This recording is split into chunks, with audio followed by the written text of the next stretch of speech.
huge explosions, blinding lights, a military dogfight with a giant shape-shifting UFO. It's a scene worthy of an X-Files finale, except this all took place in a quiet village in South Wales.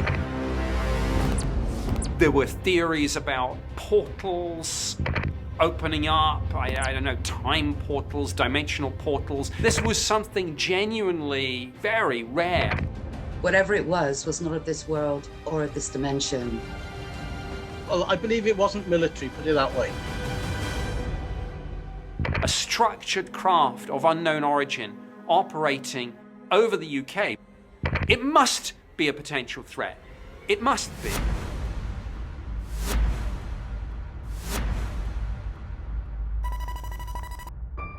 In the early hours of the 26th of February 2016, residents of Pentech witnessed an event that would change their lives and rock the international UFO community. Witnesses describe a vast pyramid-shaped vessel forming over a row of trees. The huge craft was outlined in brilliant bright lights.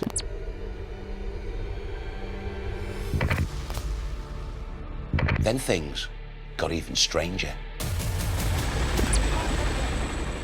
An aerial armada of military planes and helicopters engaged the UFO in a terrifying battle, culminating in its apparent destruction. Witnesses remain convinced what they saw was extraterrestrial, but the official line taken by the military? It was a training exercise. Could this be pointing to a cover-up? As an ex-MOD official himself, Nick Pope is perfectly placed to know how the authorities react in such situations. You're dealing with these inherently secretive organizations whose default mindset is not to share this information. It always worries me when you come up against the secrecy. I mean, that's the most frustrating thing of all. If the Pentech UFO incident is being covered up by the military, we'll stop at nothing to get to the bottom of what is surely one of the most sensational UFO sightings in British history.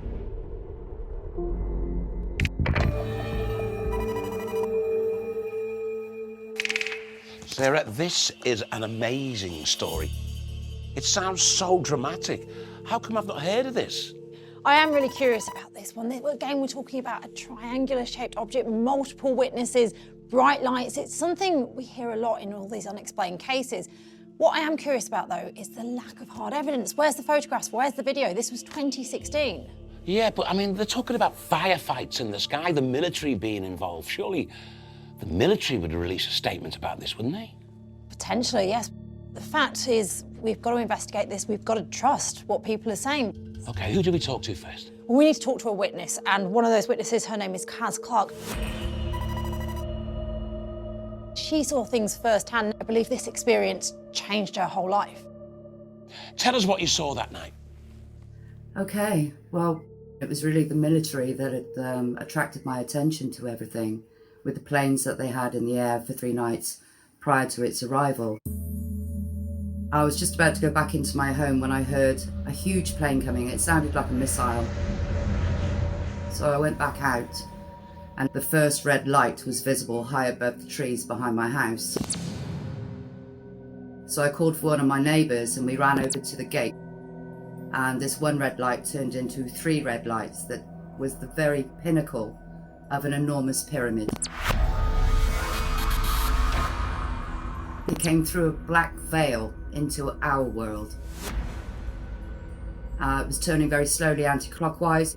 When it got into the upright position, it fired this really bright green object out of the top, like a big bright green star, and that moved across to the trees, just stopped there, just rocking gently backwards and forwards. I stood on the 5-bar gate to get a better look and exclaimed that it's landing, thinking it was coming down.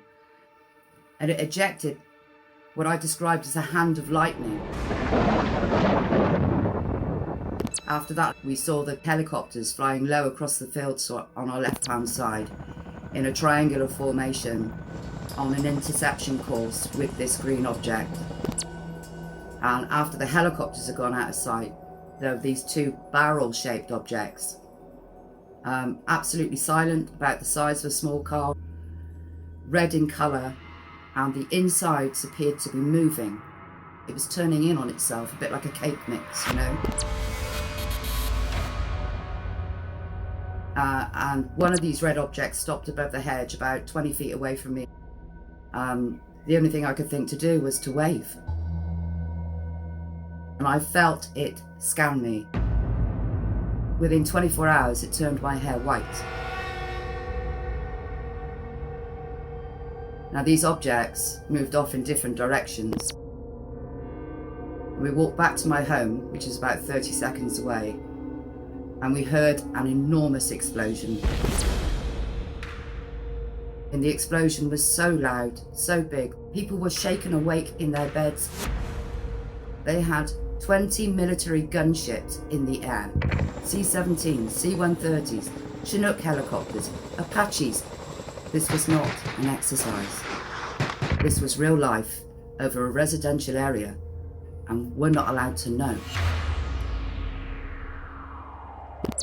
Later that morning, Kaz began to post on social media, stating that this was no exercise, and in fact, a major UFO event. Soon after, she was contacted by a mysterious man with a list of questions. What did they say to you, Kaz? They wanted to know who I'd spoken to, and how exactly I had spoken to them. So I agreed to meet with them and was immediately threatened with perhaps a fatal car accident. They asked me, wasn't I worried about what was going to happen to me and my family? Accidents happen all the time. What did I want? Which I thought was a very strange question to ask. So whoever this person was part of what happened that night. It's chilling, it's powerful. How do you feel now? How do you feel telling us your story now? It still affects me. I can't say it doesn't.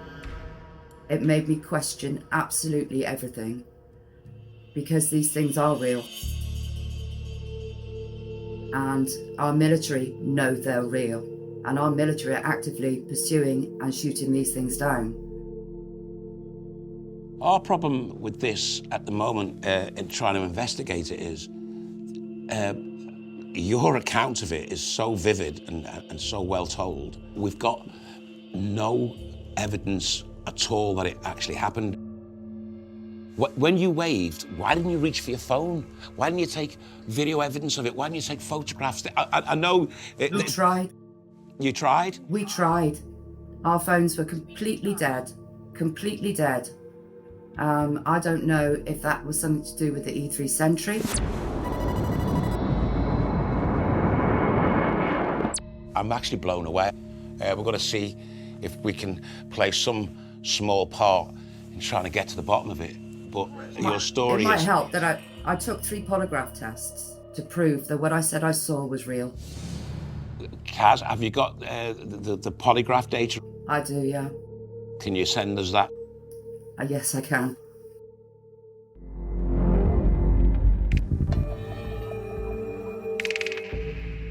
That is the scariest story I've heard in, well, forever. My concern is, are we at risk investigating this? When you hear what's happened to her? I've got no idea, but I'm going to look into it because that is the most harrowing, disturbing story I've ever heard in my life, and so believable. She was so genuine, she was so affected. I mean, it could still be military activity. We don't know what's happened. But the fact that people try to close it down, the shadowy forces, this is getting really interesting. Coming up. 60-foot trees have been snapped in half. So it's like something's crashed through it. We reveal hard evidence of a potential crash site in South Wales. We followed the debris trail through to its end, where all these burn marks and scrape marks on the surrounding trees. And here's startling testimony suggestive of a military cover-up. They changed their story at least, I would say, a good half a dozen times at least. There's people keeping secrets. There's a lot that we don't know. There's a lot we're not being told. We have a right to know, you know, if we're in any danger, any threat. Most UFO sightings have earthly origins. Over half can be easily explained by meteors, weather phenomena, or military aircraft. But occasionally, there's a sighting so strange and so baffling, it's impossible to deny. It could be something we don't yet understand. Something which is beyond the imagination is something we need to investigate. An incident in Wales in 2016, dubbed the Welsh Roswell, is one such event. Despite a wall of silence from the authorities, witnesses are convinced they saw a vast triangle of lights and a violent dogfight between the military and an unidentified, clearly visible alien craft. This extraordinary event culminated in a massive explosion and the apparent shooting down of a UFO. The only witness to tell her story publicly has been warned off. I was immediately threatened with perhaps a fatal car accident. I don't want anything for myself, just the truth.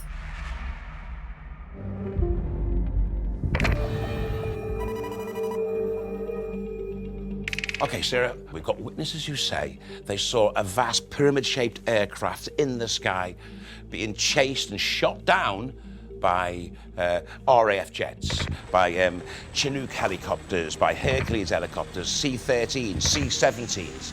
I mean, you're talking about the Air Force in the sky.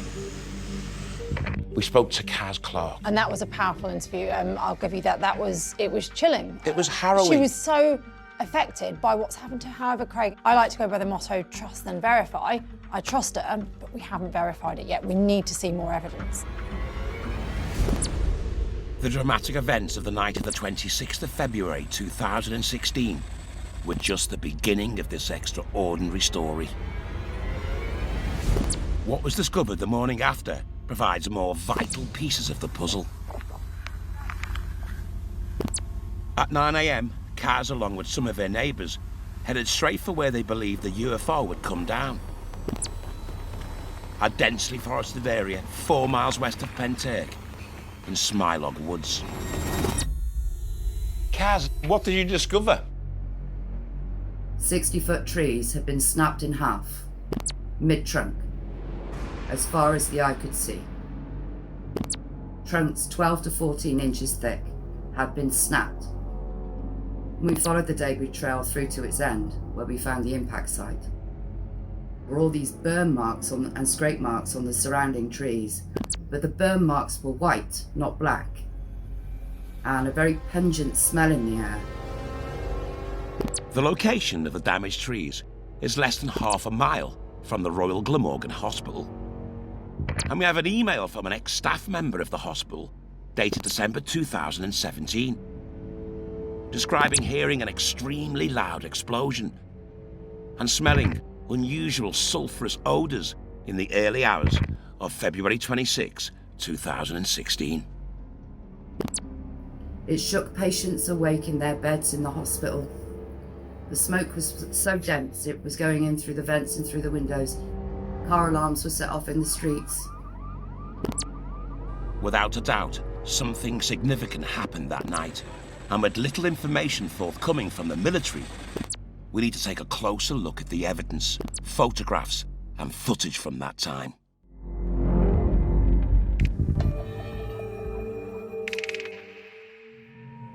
This is the Smilog Woods. And let's have a look at that. Shit, that's a path of broken trees. So it's like something's crashed through it. Some sort of aircraft, potentially, or an explosion.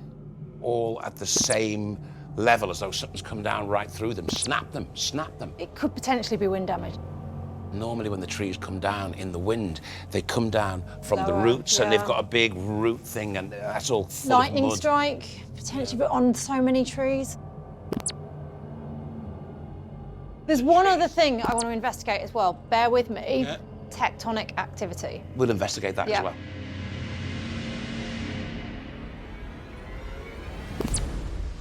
Over the days and weeks that followed the 26th of February, rows of tents appeared on farmland close to where the UFO had been seen, and a mysterious team of people began an apparent survey of the area.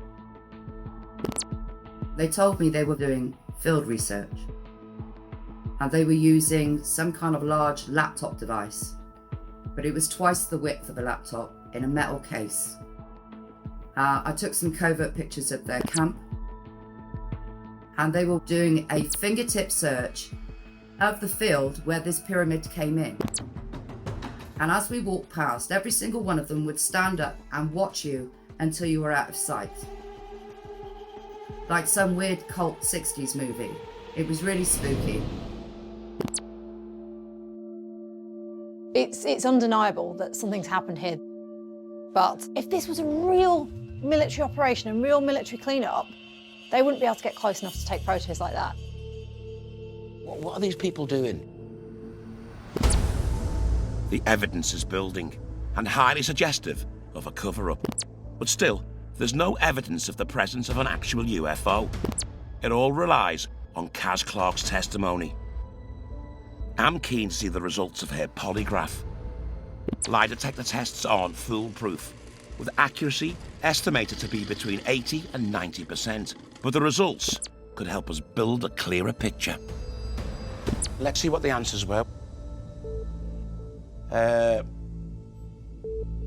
No deception indicated. Truthful.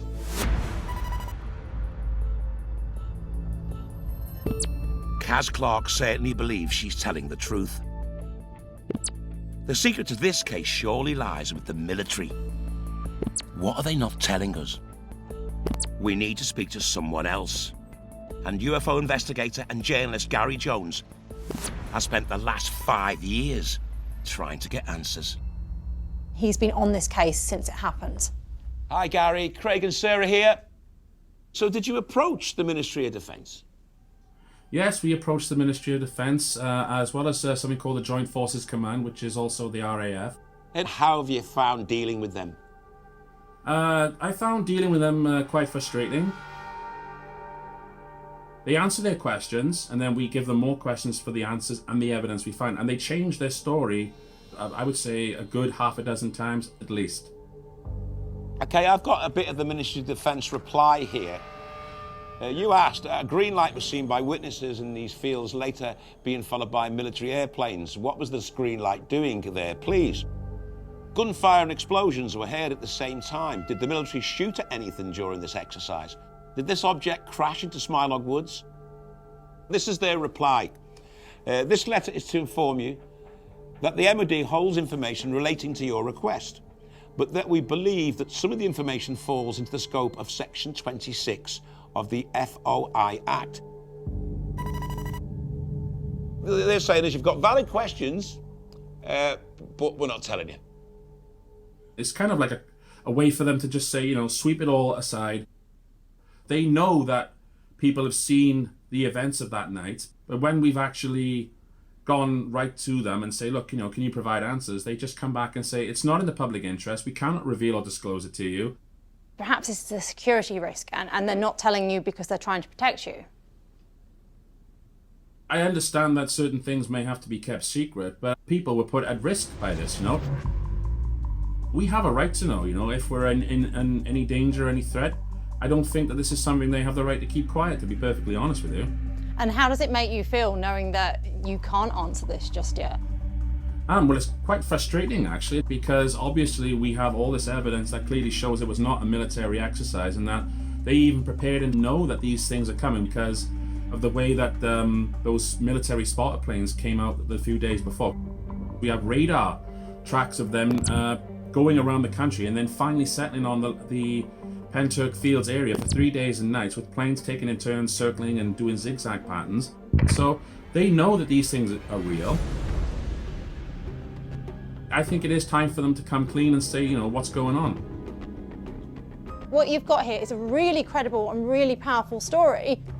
All we know is that this is something that we can't explain.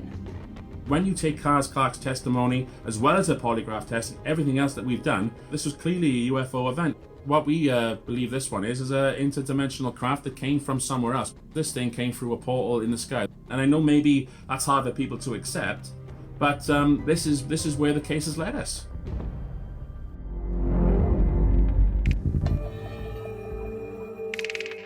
It's the same story. These bright lights, it's the military then coming in, confusing their stories, and it seems to be like there's almost a pattern. There's people keeping secrets. There's a lot that we don't know. There's a lot we're not being told. How do we move this case forward? We need to dig deeper. Coming up. So I've got the weather report in, the wind speed. Could the wind have knocked those trees over, as well as earthquake, seismic activity? The hunt for evidence continues apace. If we can manage to get hard physical evidence, this will blow this case out the water. And ex-MOD official Nick Pope breaks silence on another major UFO cover-up. Report after report after report came in. A huge triangular-shaped craft moving from a very slow speed to high Mach speeds. 5 years ago, a small village in South Wales was rocked by an epic UFO sighting. An armada of alien ships engaged in a battle with the British Air Force. But the dramatic witness accounts bear so little in common with the official line taken by the military. This case demands further scrutiny.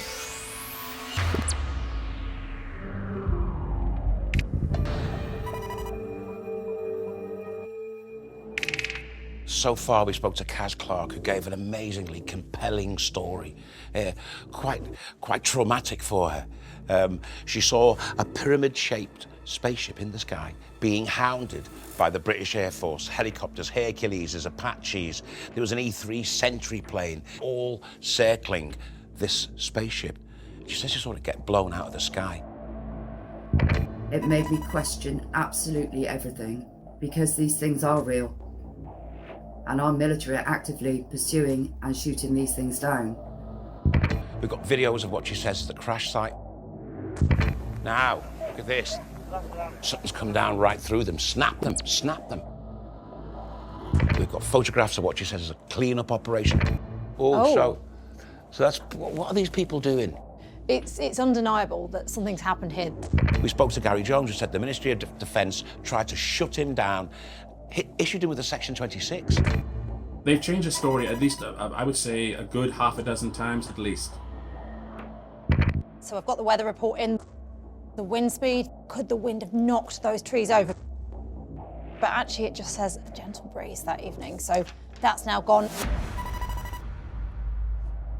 As well as earthquake, seismic activity. Now bear with me on this one.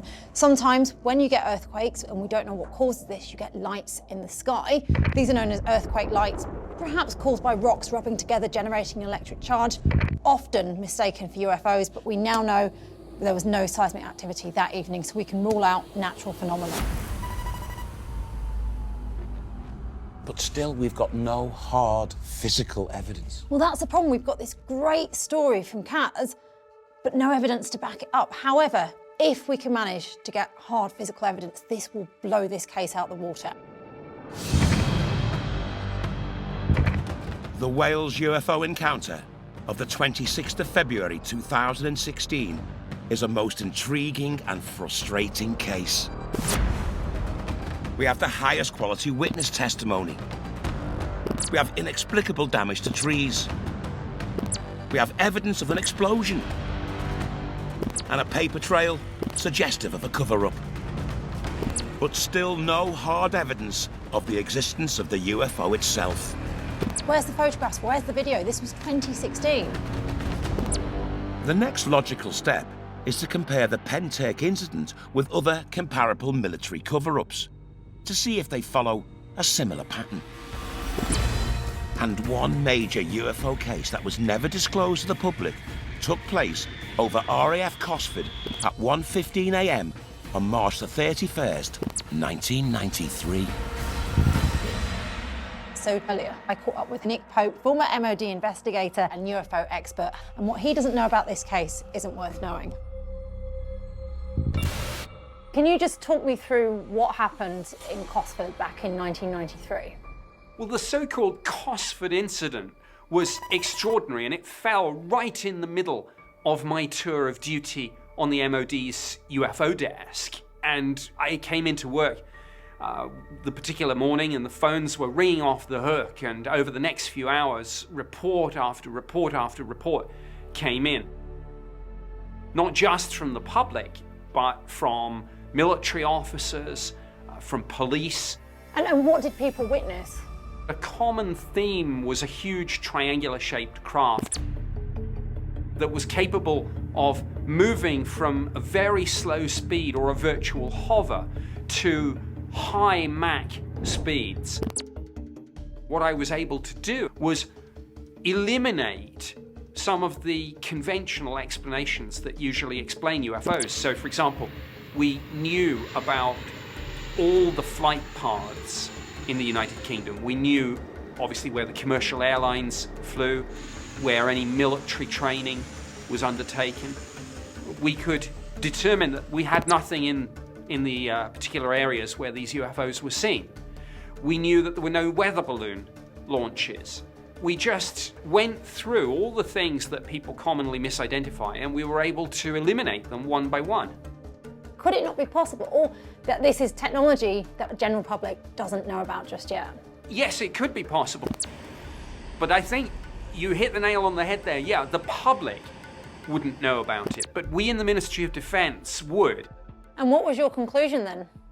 The summary of my investigation concluded there is strong evidence that on 31st of March 1993, an unknown object or objects was operating over the United Kingdom, and clearly this is of defence significance.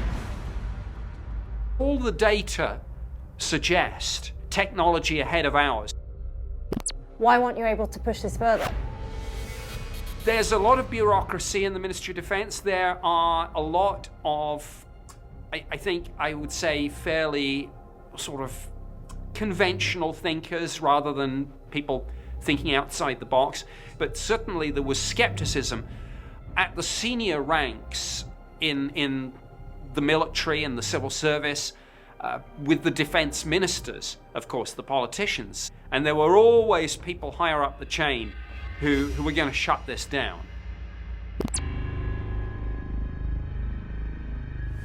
Despite Nick Pope declaring the Cosford event an incident of considerable defence significance, no public statement on it has ever been issued by the Ministry of Defence. It's therefore reasonable to assume the military are doing the same in South Wales. The Pentech incident cannot be dismissed.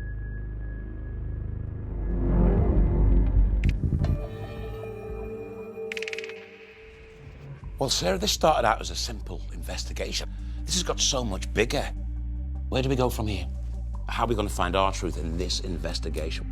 Well, there's one person we need to speak to, one person who might hold the key. Coming up. Can you explain to me what electromagnetic readings are? It measures the electromagnetic fields in an environment. UFO investigator Emlyn Williams shares the results of a major survey of the Pentech crash site. It did show an effect in the EMF field. Before a major breakthrough, news just in, blows the whole case wide open. The US Navy have just confirmed this is a genuine recording of a pyramid-shaped UFO. It's certainly something that I can't explain stood here right now. We're on a mission to uncover the truth about an extraordinary UFO encounter that took place in the early hours of the 26th of February 2016 in Pentech, South Wales. If an extraterrestrial craft was shot down by the military, as crucial eyewitnesses claim, then it will prove to be one of the biggest UFO cover-ups of all time. Step by step, we've collected a mountain of evidence and no detail has escaped our forensic examination. Sarah, let's look at what we've got. We've got this superbly emotive, powerful description of what happened that night from Kaz Clark. She says she saw a pyramid-shaped spaceship in the sky being assaulted by the British Air Force and being blown out of the sky. We heard an enormous explosion. Our military are actively pursuing and shooting these things down. I mean, it was a powerful account from Kaz. We've also got video and photographic evidence of the aftermath, which Kaz went and recorded herself, as well as a clean-up operation. And then that polygraph. If the results are to be believed, it raises the credibility of Kaz Clark's testimony. No deception indicated. Truthful. We've seen the broken trees. It wasn't windy. There's been no seismic activity in the area. They've snapped. They've been severed. What concerns me is that we've got the MOD issuing a Section 26, which means they don't want to talk about this. We've got shadowy organisations leaning on Kaz to tell her to keep her mouth shut.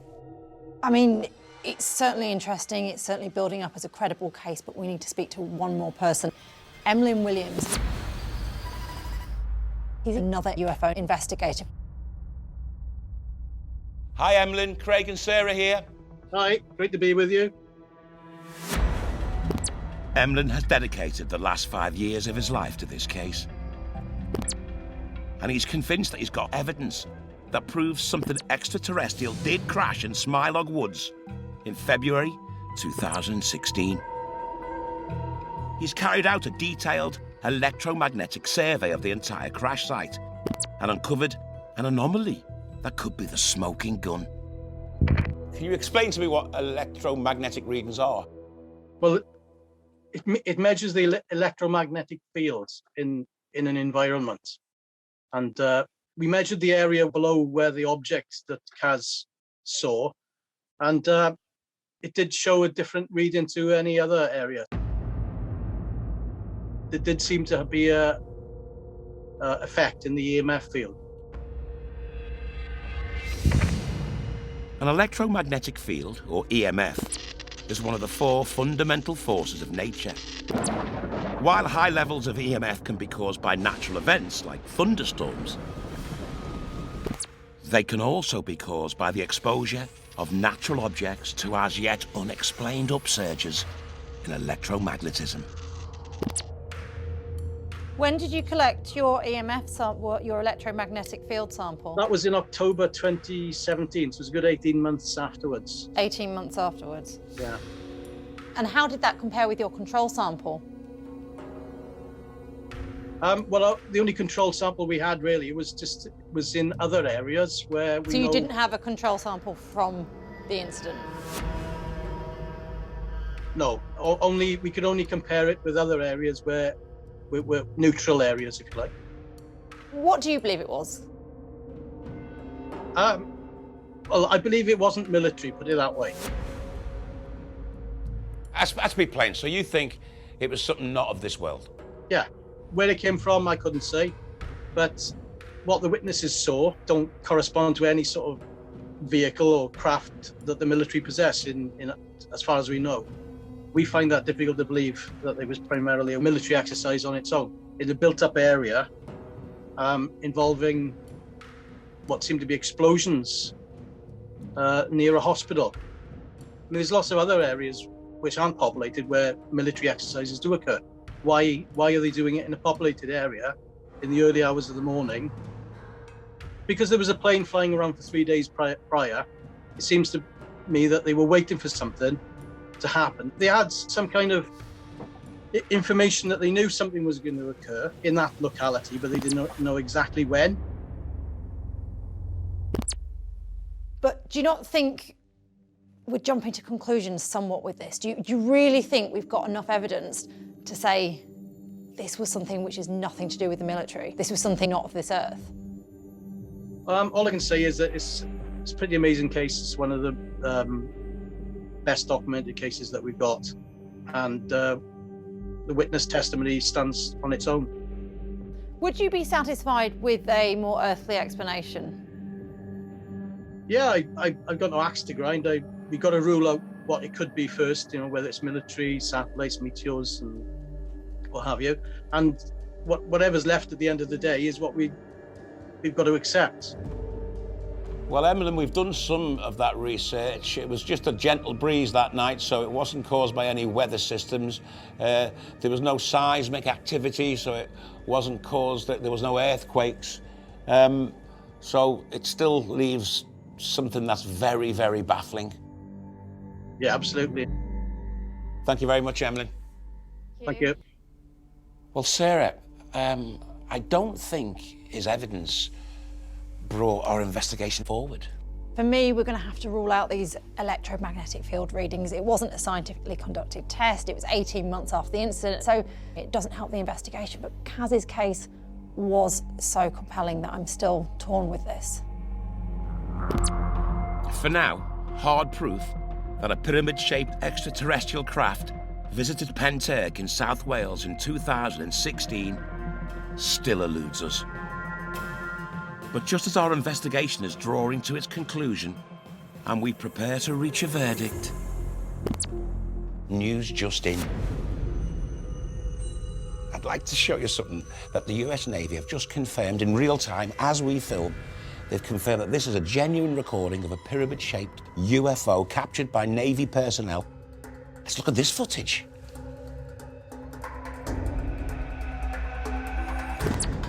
Filmed by the crew of the USS Russell in July 2019, the US Navy has now confirmed its authenticity. Incredibly, it shows what they claim is a UFO tracking alongside US Navy ships. And just like the craft described by Kaz Clark, it's a pyramid shape. This extraordinary footage was obtained and released by investigative filmmaker Jeremy Corbell. This is explosive information. This is probably the best UFO military filmed footage, certainly that I've ever seen, but I think also that the world has ever seen. There were a number of anomalous contacts, or what they call UAPs or UFOs, that swarmed these carriers. So what you're seeing is some of that footage. These are genuine unknowns. Tell me what you think of this, Sarah.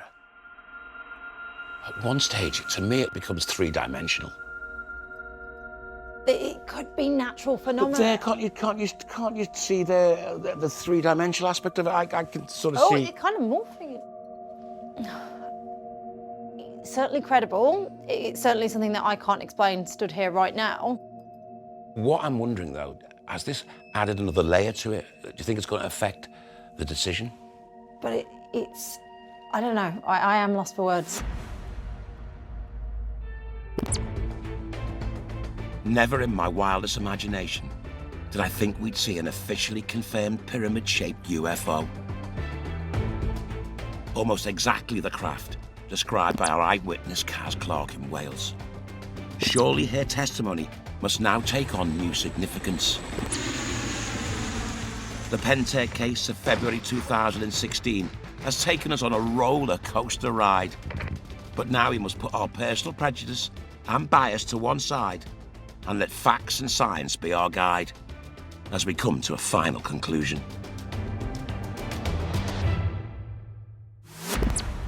Okay, so let's have a look at what we've got. The Welsh Roswell. Kaz said she saw pyramid triangular-shaped spaceships in the sky.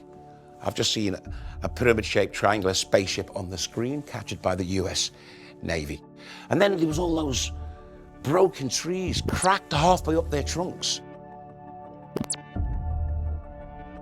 But there was no wind that night. There was no seismic activity that night. And then Kaz said she saw C-130s, Hercules helicopters, Apache helicopters, the E-3 Sentry plane circling. It was happening for days beforehand as though they thought something was going to happen. And Kaz, she passed 3 lie detector tests.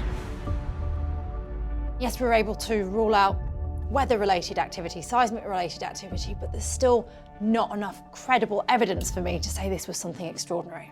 Yeah, but the Ministry of Defence issued a Section 26, which means something happened, but we don't want to talk about it. Now it's time to put our cards on the table. Was the UFO encounter over South Wales in 2016 extraterrestrial or not? What is your verdict? Kaz's story was very compelling. She's clearly been affected by something that she cannot explain. We know she's honest. Yes, the MOD has come out and said something happened, but they can't discuss it. But it doesn't mean it's aliens coming to Earth. So with that in mind, I'm going to say this remains unsolved. Okay, well, what I'm going to say is I really sort of believe Kaz. I thought his story was very well told, and she told it with so much emotion. She wasn't lying. Something definitely strange happened in those woods. It's just so unfortunate that we haven't got any photographic evidence. So, for that reason, I'd like to make a plea. If you were in that area, and if you've got any more information about this, if you've got any video footage or mobile phone footage, if you're out there and you caught it, get in touch, because at the moment, I'm going to say the jury's out.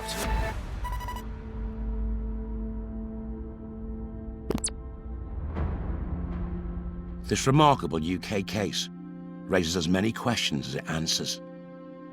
I'm 100% convinced something very strange happened that night in 2016 in Pentech, South Wales. And extraterrestrial or not, there's no doubt in my mind it's something the military don't want us to know about.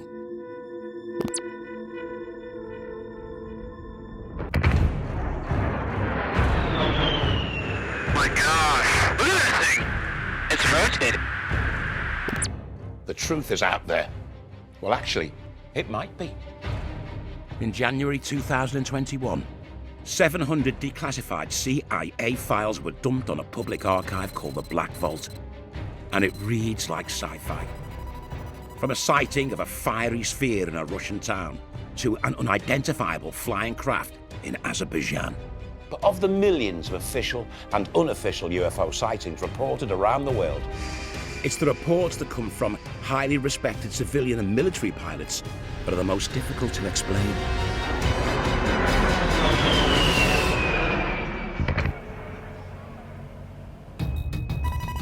In 2004, US Navy fighter jet pilots operating from the USS Nimitz aircraft carrier filmed UFOs prowling the skies off San Diego. We're all going against the wind. The wind's 120 knots to the west.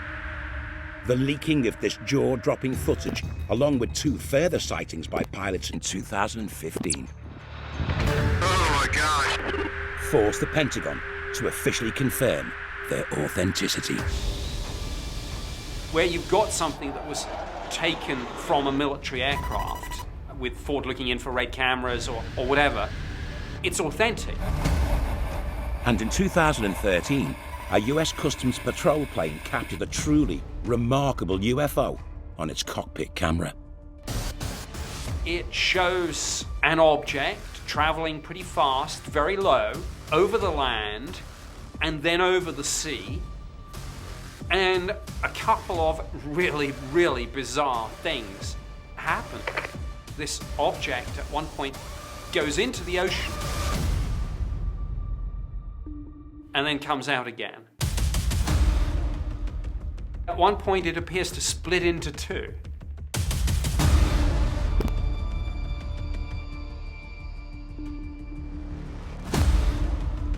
Unidentified. That is exactly the same conclusion with regard to the Nimitz sighting. Unidentified. When Top Gun pilots tangle with UFOs, the world sits up and listens. But it's not just military personnel who are encountering mysterious objects in the clouds. It's also highly trained commercial pilots. And one of the most extraordinary sightings took place very close to home, off the west coast of Ireland, in November 2018. British Airways flight BA94 was en route from Montreal, Canada to London Heathrow. 9 hours into an uneventful Atlantic crossing, something inexplicable happened. Out of the cockpit window, the pilots noticed a strange bright orb streaking across the dawn sky. So she made contact with Shannon Air Traffic Control, and this is a real-time recording of that conversation. Any military traffic you got right now? There's nothing showing on either primary or secondary. Okay, it was moving so fast, in fact, we can no longer see it, but yes, thank you. Alongside you? Get to come up on our left-hand side and then rapidly veer to the north. We saw bright light and then it just disappeared at a very high speed. We were just wondering. We didn't think it was a likely collision course, we were just wondering what that could have been. The speed was astronomical. A second witness, a Norwegian airline pilot, had also seen something strange. There appeared to be multiple objects following the same sort of trajectory, but very bright where we were. And then a third pilot aboard Virgin Flight 76 reported the same thing. Also saw that in our 11 o'clock position. Saw two bright lights, 11 o'clock, seem to back over to the right and then climb away at speed, at least from our perspective. Okay, just so you know, the other aircraft in the air have also reported the same thing, so we're going to have a look and see. But it wasn't just me? No, yeah, very interesting that one.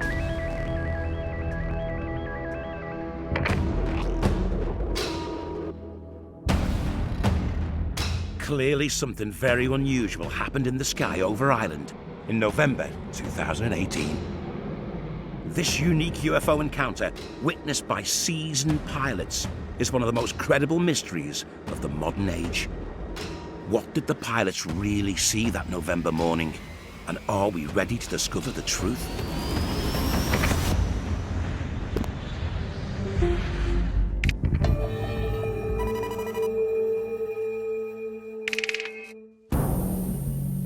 Sarah, pilots, not just one pilot, but two pilots, and other pilots backing them up, more witnesses. No, I will agree with you on this. This is really intriguing. The fact that pilots spend their life in the sky, they know what's up there. So if they're saying they spotted something unusual, we need to listen to that. And it wasn't pitch black either. It was 6:47 a.m., November the 9th. So that would have been sort of like, daylight was about 7:13, so it would have been sort of twilighty. Yeah, so you've got our first almost daytime UFO sighting from the air. OK, how do we dig deeper? Well, there's actually an organisation called NARCAP where pilots can report all these kinds of unusual sightings in the sky.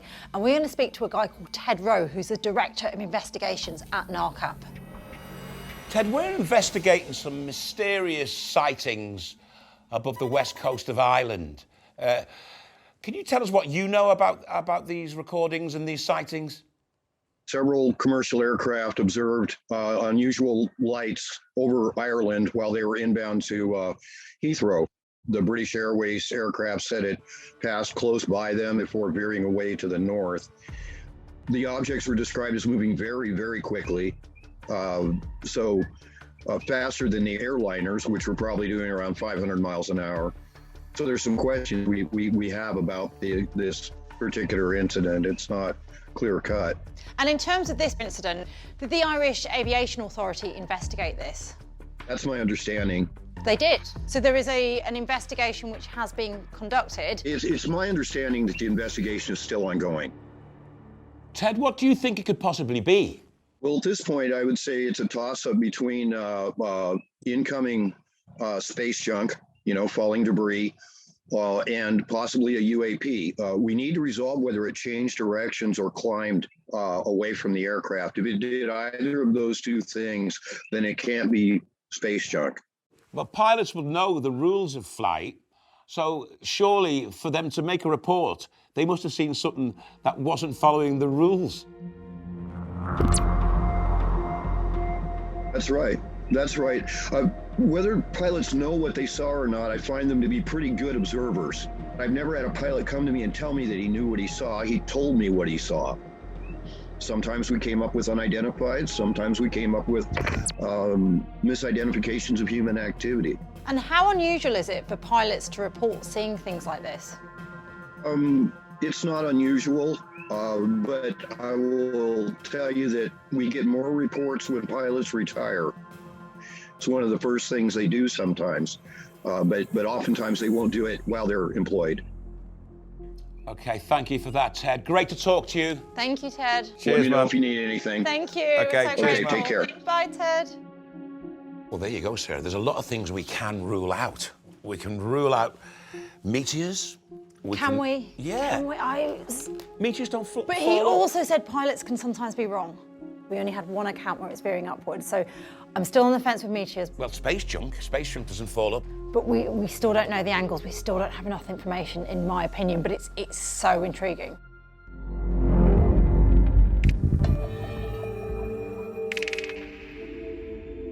You know, if I saw a UFO, I'd be telling everyone. I'd be shouting it from the rooftops. What I don't understand is why pilots are so reluctant to share this information. Well, first of all, I'm surprised you haven't seen a UFO, but I have got just the man for you. His name can't be revealed. We're going to call him Simon, and he's actually a former radar operator with NATO, and he can tell us more about this. Simon, why can't you reveal your identity? Well, the military is not very keen on people that reveal information about unidentified objects. Being an air traffic controller for NATO, you must be privy to quite a few secrets. Oh yeah, absolutely. Absolutely. Coming up. You're reckoning That that's is a a plane. plane. Look at the shape of it. Oh, hang on, Well, is to it me, it this looks over like here? There. There, Yeah. here. That's something we can't explain. And Simon gives us some astonishing information about what we're not being told. Well, I mean, if the evidence pointing to what you're saying is pointing to, it's mind-boggling. I'm interested in the truth. I'm not trying to cover up. We're investigating a major UFO sighting off the west coast of Ireland in November 2018. When pilots from 3 different airlines all reported the appearance of strange craft in the sky, moving at speeds and trajectories never seen before. To come up on our left-hand side and then rapidly veer to the north, using so bright light, and then it just disappeared at a very high speed. We were just wondering. We didn't think it was a likely collision course. We're just wondering what that could have been. The speed was astronomical. And we're about to find out from an ex-NATO radar operator who's agreed to speak on condition of anonymity, why cases like this are often kept secret by the authorities.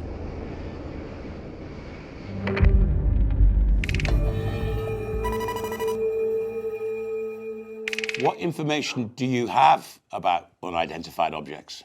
Well, there has of course been situations with almost mid-air collisions with the UFO in the past. And this is not something the government wants to reveal. So is this why pilots are so afraid to come forward, because they feel intimidated by governments? Not just by governments. The situation is that when a pilot reports a UFO, there is an investigation. So that could mean he's been tested on drugs, alcohol use, or psychological problems, and that could lead to being fired from the airline. So if a pilot was to see something in the sky, he would be reluctant, in your opinion, to tell his bosses that he'd seen it? Just too dangerous for them, because either they will be ridiculed or it will have consequences for their job. In your opinion, are there alien beings flying our skies? Officially, you don't talk about those kind of stuff, because the general rule is that UFOs do not exist, and when they exist, you do not talk about it. Yes, I think they exist. They must exist. I mean, we're not alone in the universe, and I'm sure that they visit us. What motivates you to come forward? Surely you're risking yourself by speaking to us. I'm interested in the truth. I'm not interested in the cover-up. Simon, you say you're looking for the truth, but it's hard to find that truth when pilots won't talk about the sightings, and they're also being suppressed by governments. Where do we go? How do we establish what's fact and what's fiction? First of all, there is no reason for those pilots to lie. There are generals, there are colonels, high brass. They know about the UFOs, but they want to talk about it because of the consequences. But when they're on the dying bed, for example, there was an American military high staff Pentagon colonel, I think it was, he started talking on his deathbed. So the moment there are no consequences anymore for those people, they will come forward and talk about it, but not as long as they live. Are you putting yourself at risk? You're essentially a whistleblower. Yeah, well, I don't know. I mean, a couple years ago, I was working on the forum, and we were approached by someone, an American, and who said that it was not wise for us to continue. The government is definitely interested in looking into UFOs, and especially following the people that are interested in UFOs. Well, I mean, if the evidence pointing to what you're saying is pointing to, I think it's mind-boggling, mind-blowing. We can agree on that. Simon, thanks for talking to us. Stay safe. Thank you. Yeah, thank you. And it's been fascinating. All right.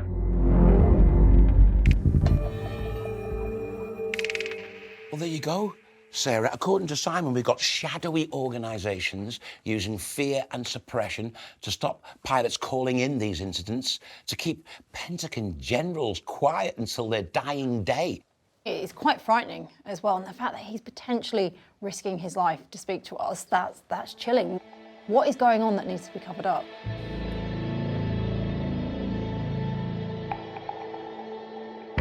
Actual UFO there, mate. UFO. UFO sightings have spiked dramatically over the last 12 months. And in cloudless skies, no one is better placed to have a close encounter with an alien craft than a pilot. But we have uncovered a culture of fear and suspicion around the reporting of these sightings, which suggests an untold number are going unreported or may have been covered up. It makes the incident that took place off the Irish coast in November 2018 all the more compelling. The pilots of multiple passenger planes heading to London Heathrow were so shocked and so convinced by what they'd seen from their cockpit windows that they all called it in to air traffic control. The BA pilot says, we saw bright lights and then it just disappeared at a very high speed. And then the Virgin pilot comes on and backs him up. Also saw that in our 11 o'clock position. Saw two bright lights, 11 o'clock, seem to back over to the right and then climb away at speed, at least from our perspective. So, that's unusual. Pilots are credible witnesses because they spend their whole life in the skies. They know what's unusual up there. So if they're saying, this is something I can't explain, and then you've got people backing them up, that's huge. But what makes this sighting off the west coast of Ireland in 2018 even more extraordinary is that it was not a one-off. In fact, it was just the beginning. Ireland has become a UFO hotspot. Last year, 105 UFO sightings were reported to Irish authorities. And it's not just pilots seeing these anomalous objects. Ordinary people are capturing an increasing number of mysterious sightings on their mobile phones. And we've managed to get hold of video evidence of some of the most recent examples. The first one is Annalong, County Down. Right. And this is strange, Sarah.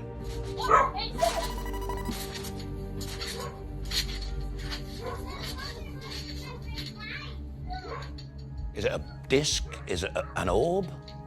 It's almost, look, see, the bird went past and you can see that's a solid object, whereas this is almost opaque. So you're saying it's a balloon? Potentially, but it's moving rather fast. It's moving really quickly. If that was a balloon, it wouldn't move that quickly. It depends on the wind speed of the day. Oh, true, I suppose. And it's the fact it's slightly opaque, that's what, it makes me curious. Okay, let's go to Belfast now. Okay. Now look at that.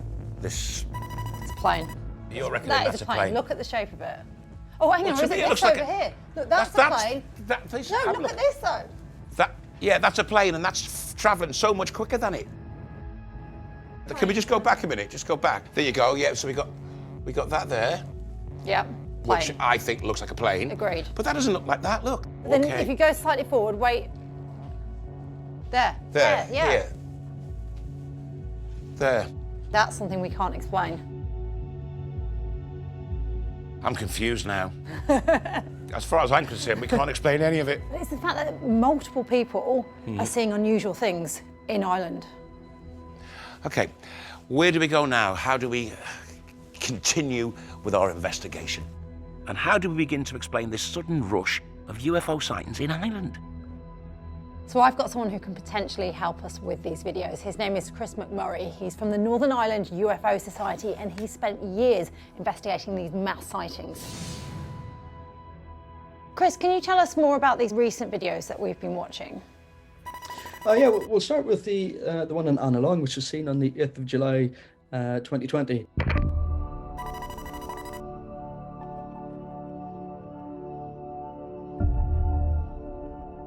Now that is the most surprising video that we've seen. There was no sound from it. There's no flight records to say that any aircraft was in the air in that area at that time. So that definitely does remain unexplained.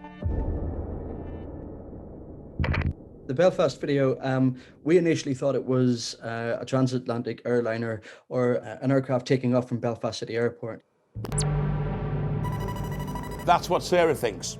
Yeah, however, we've looked into that. We've looked at historical flight records, and the only aircraft that was nearby in the vicinity within the next 30 miles or so was an aircraft taxiing at a different airport. It could be maybe a military aircraft. The only time I'm aware that they turn off their transponders is if they're in operations. Now, flying over friendly airspace, they should be using their transponders. So can't completely rule it out, but it doesn't convince me that it was an aircraft. Chris, have you heard the pilot audio from the BA pilot and the Virgin pilot seeing something above your skies? I have heard it, yes. What do you think they saw then? Well, the mainstream theory behind it is that they saw a meteor entering into the atmosphere. I would contest that simply because it was seen for quite a long duration of time.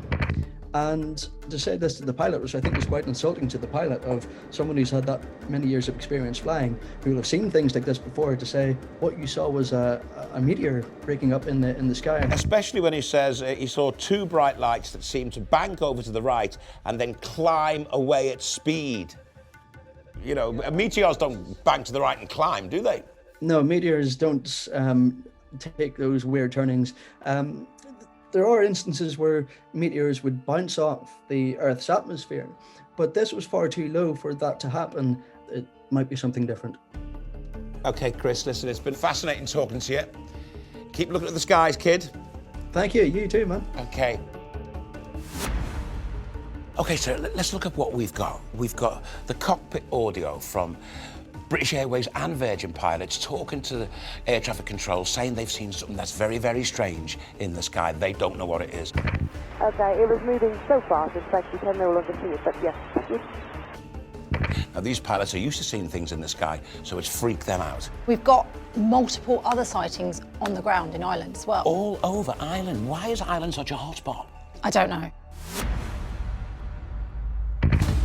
Coming up, Sarah and I continue our inquiries into the series of unexplained sightings in Ireland. It could be multiple things, Craig. It could be hysteria. It could be the fact that clear skies, less light pollution. And we venture further afield. The pilot saw a strange light out of the cockpit. What's your expert opinion on this incident? We're not quite sure what we're dealing with. And we examine startling new evidence from other international UFO hotspots. I've never seen anything like that before. Look at this now. You've got a cylinder and an orb. I genuinely can't explain this. Are we alone in the universe? Or somewhere out there are intelligent beings staring into the night sky and asking the same question? And is the answer stranger than we can ever imagine? That's nuts. That's 2 nights in a row. An estimated 5% of UFO sightings worldwide can't be explained. David, that is the weirdest thing. Is that? But there's one European country that appears to attract more interstellar visitors than any other. Ireland has become a UFO hotspot.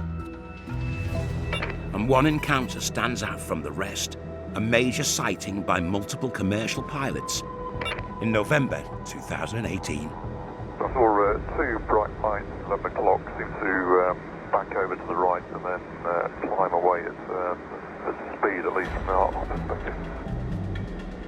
Shannon Air Traffic Control received numerous reports of mysterious lights and unidentified craft shooting across the morning sky at 30,000 feet. Appeared to be multiple objects following the same sort of trajectory, but very bright where we were. Were extraterrestrials behind this extraordinary event? And is something bigger going on in Irish airspace? The speed is astronomical. We're leaving no stone unturned to get to the truth.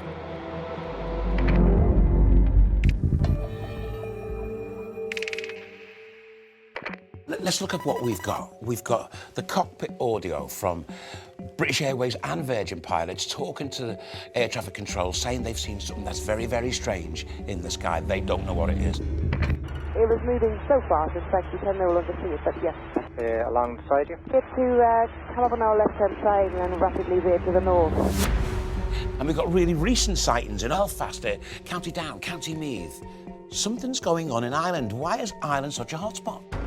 It could be multiple things, Craig. It could be hysteria. You know, you hear your neighbour seeing a UFO and then suddenly you're like, I can see something also. It could be the fact that people are just looking up more, clear skies, less light pollution. But I am curious about the pilots. That is certainly, as you say, credible witnesses, and they're up in the skies all the time. They know when they see something which is unusual. The next logical step in our investigation is to compare the reports from the pilots over Ireland in November 2018 with similar sightings by pilots elsewhere in the world. So I caught up with Nick Pope, former MOD investigator and UFO expert earlier, and he has more to say on this. In terms of sightings from pilots, we've got credible witnesses. There's numerous accounts of pilots seeing things that they can't explain, and these are people who are aware of the skies more than any other people. And there was one particular incident, a flight heading from the US in the year 2020 to Mexico, where they saw this unexplained object. Can you just talk us through that incident? Well, this was an interesting case, but also, frankly, a disturbing case. The pilot and the first officer saw a strange light out of the cockpit, and their initial thought was that, oh look, there's a meteor. And then the thing just stopped.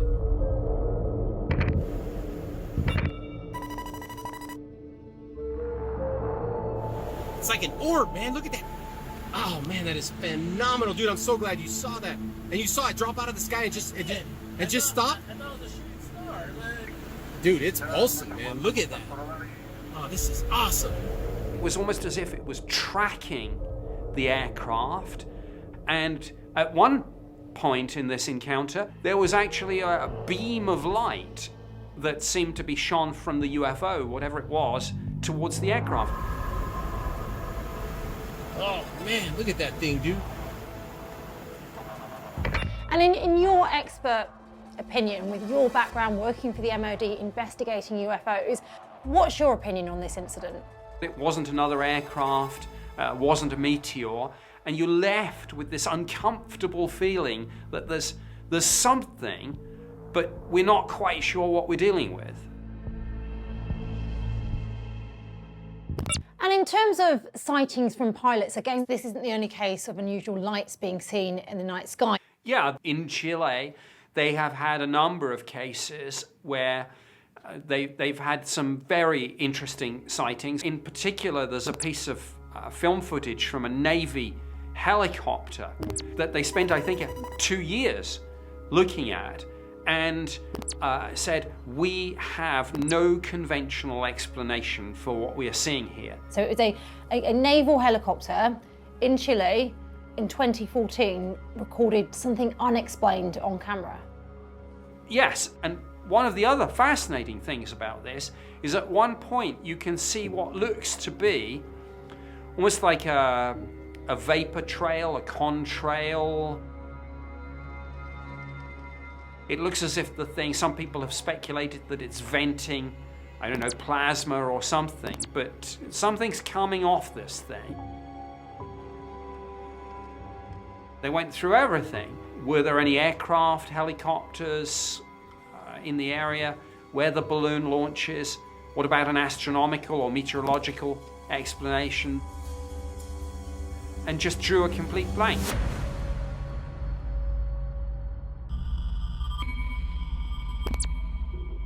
What do you think that is, Sarah? I think there's a lot of unknowns. But what's interesting to me is the shape. It looks similar to one of the videos we saw for Island.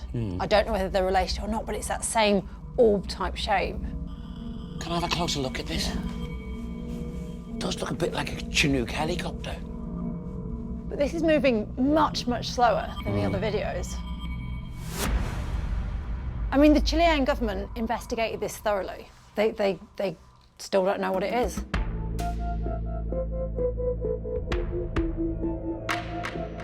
It appears to be venting something. Yeah, is that like an exhaust fume or something? I've never seen anything like that before. I've never seen anything like it either. And then it's separating, look. Yeah. So do you think that might have been sort of an exhaust, like, so it's decided to fire itself towards the ground or something? Or is it two separate objects? Has it split into two? But look there now, you've got a cylinder and an orb. I genuinely can't explain this. Wow, that's just spooked me now. Okay, Sarah, you as a scientist, a renowned astrophysicist even, can you explain to me what's going on there? I can't explain it. It's genuinely interesting. It's genuinely something I've never seen before. I can't give you the answer to what's going on in that video. Okay. We're being sidetracked though. Let's get back to our main case. We've got credible witnesses, pilots, talking in the air to air traffic control. We've got multiple sightings in multiple venues. Belfast, Catty Down, Catty Meath. How do we move this investigation forward? Well, I think we need to treat them as separate events because what happened in Ireland might not be related to what's happened in Chile. But it's certainly interesting. It's certainly a hotspot. I think we need to speak to someone else, and I've got the perfect person who can shed some light on this. Coming up, we meet a scientist with an incredible explanation for what might be going on in the skies over Ireland and Chile. It's quite possible we have a controlled, autonomous surveillance of the Earth by these anomalous objects. He thinks we're being watched. There is more stuff going on than we know about. And they're scared to tell us because we'd be frightened to death.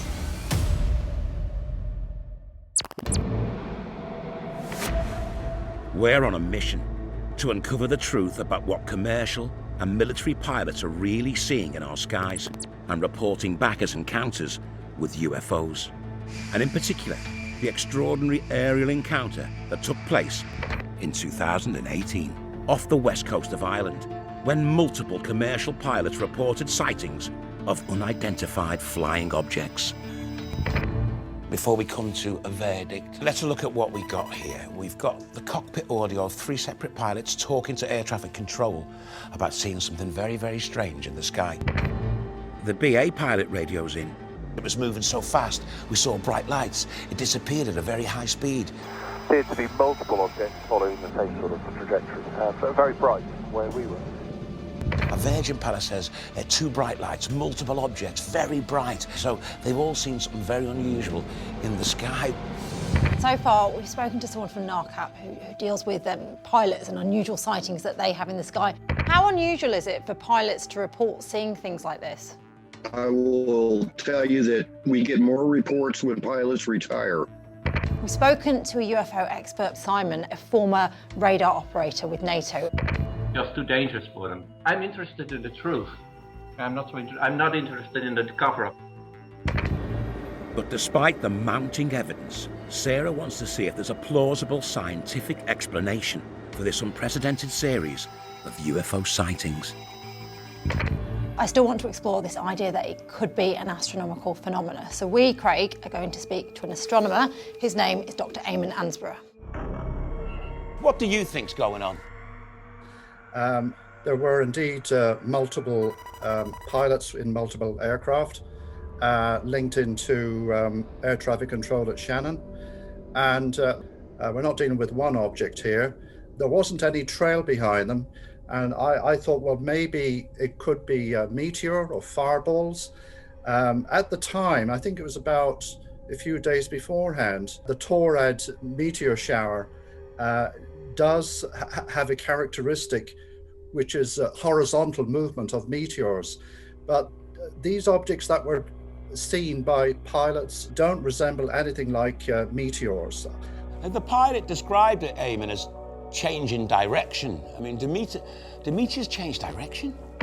No, meteors don't change direction, and they come straight down in a curve, so to speak, down to the horizon. I thought of other objects, possibly sprites. This would be a type of lightning, but going in the opposite direction, but in the upper stratosphere.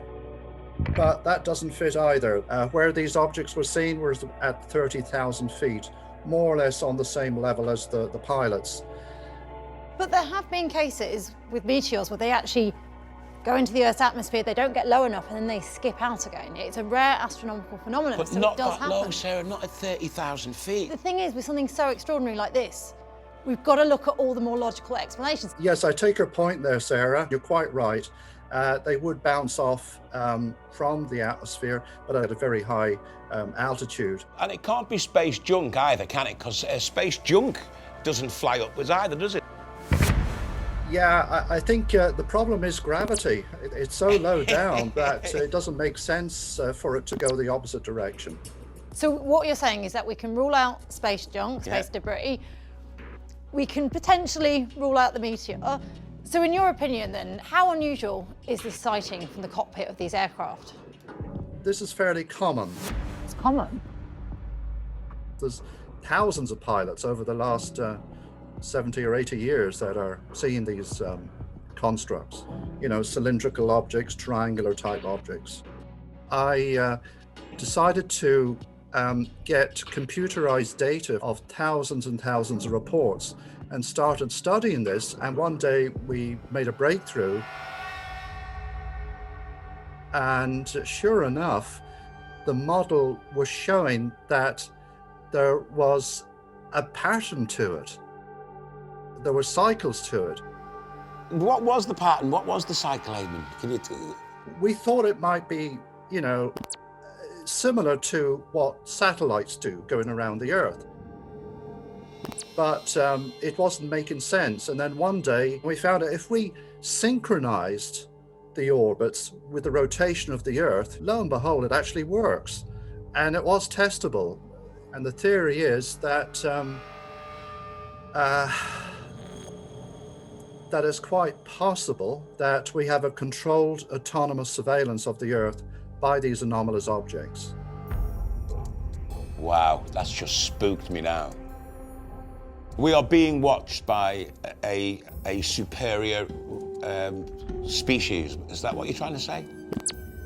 All I do know is that the constructs that people have been witnessing going back 140 years appear to be intelligent. Hang on, it's a bold hypothesis, but there could be a more generic, less sexy reason for these cycles. Well, they're quite precise, actually. So it's actually showing that we appear to have this, like a surveillance going on. Wow. Dr. Eamon, it's been fantastic talking to you. You've certainly opened my eyes and you've freaked me out a little bit. And I think you freaked Sarah out as well. Thank you so much, Eamon. You're most welcome. Well, there you go. You wanted science, you wanted data, and you just got it.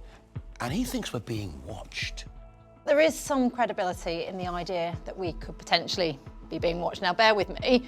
There is that potential that there are civilizations out there which are vastly more intelligent than us that just are watching us and don't want to communicate.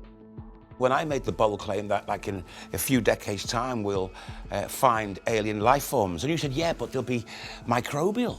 Yes, that's us finding them. Mm. This is different. This is them finding us. Okay. So within the next few decades, it's a case of when, not if, we will prove that we're not alone in the universe in terms of microbial life elsewhere in the solar system.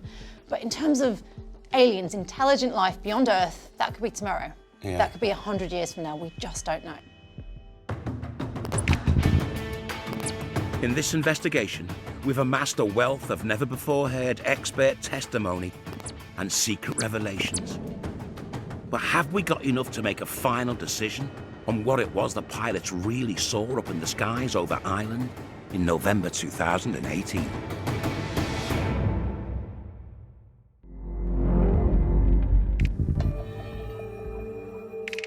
Let's have a look at the board. British Airways pilot, Virgin pilot, third pilot, all say they saw something very, very, very odd. So perhaps this is something we haven't even dreamt of. Perhaps it is something beyond the imagination. And then there's Ted from NARCAP, who says so many pilots have seen so many things, but they're afraid to come forward because of the ridicule and the stigma. Whether pilots know what they saw or not, I find them to be pretty good observers. I've never had a pilot come to me and tell me that he knew what he saw. He told me what he saw. Pilots spend more time in the sky than anyone else, so they're the people to know what's strange and what's more common. But at the same time, it could just be something natural that we haven't managed to explain yet. No detail of this case has escaped our forensic examination. And now, finally, it's time to put our cards on the table.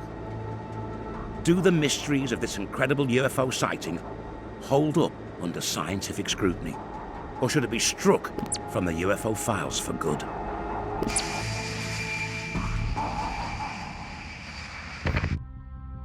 What's your verdict? I think this is very interesting. I'm gonna say it's not been solved yet.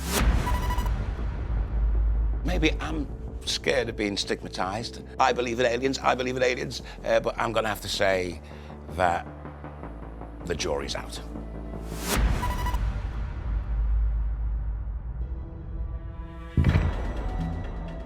This extraordinary case now joins the thousands of other impossible to dismiss sightings from around the world.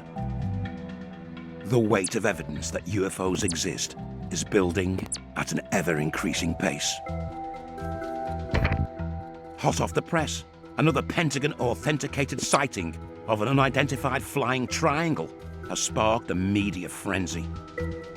And a frustrated public, desperate for answers, are forcing the authorities slowly but surely to disclose their secrets. But for now, UFO hunting remains dangerous game. Always remember Simon, the radar operator, ex-NATO, who was so scared to come forward that we had to disguise his identity and change his name. Are you putting yourself at risk? You're essentially a whistleblower. Yeah, well, I don't know. We were approached by someone and who said that it was not wise for us to continue. He says there are shadowy forces out there who know lots of things that we don't know, and they're scared to tell us because we'd be frightened to death.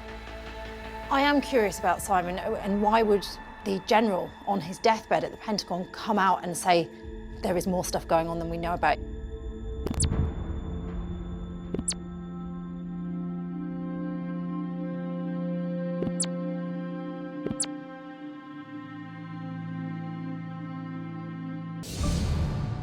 Ever since it was reported that the US Air Force had recovered a flying disc from a ranch near Roswell in 1947, the relationship between UFOs and the military has been inextricably linked.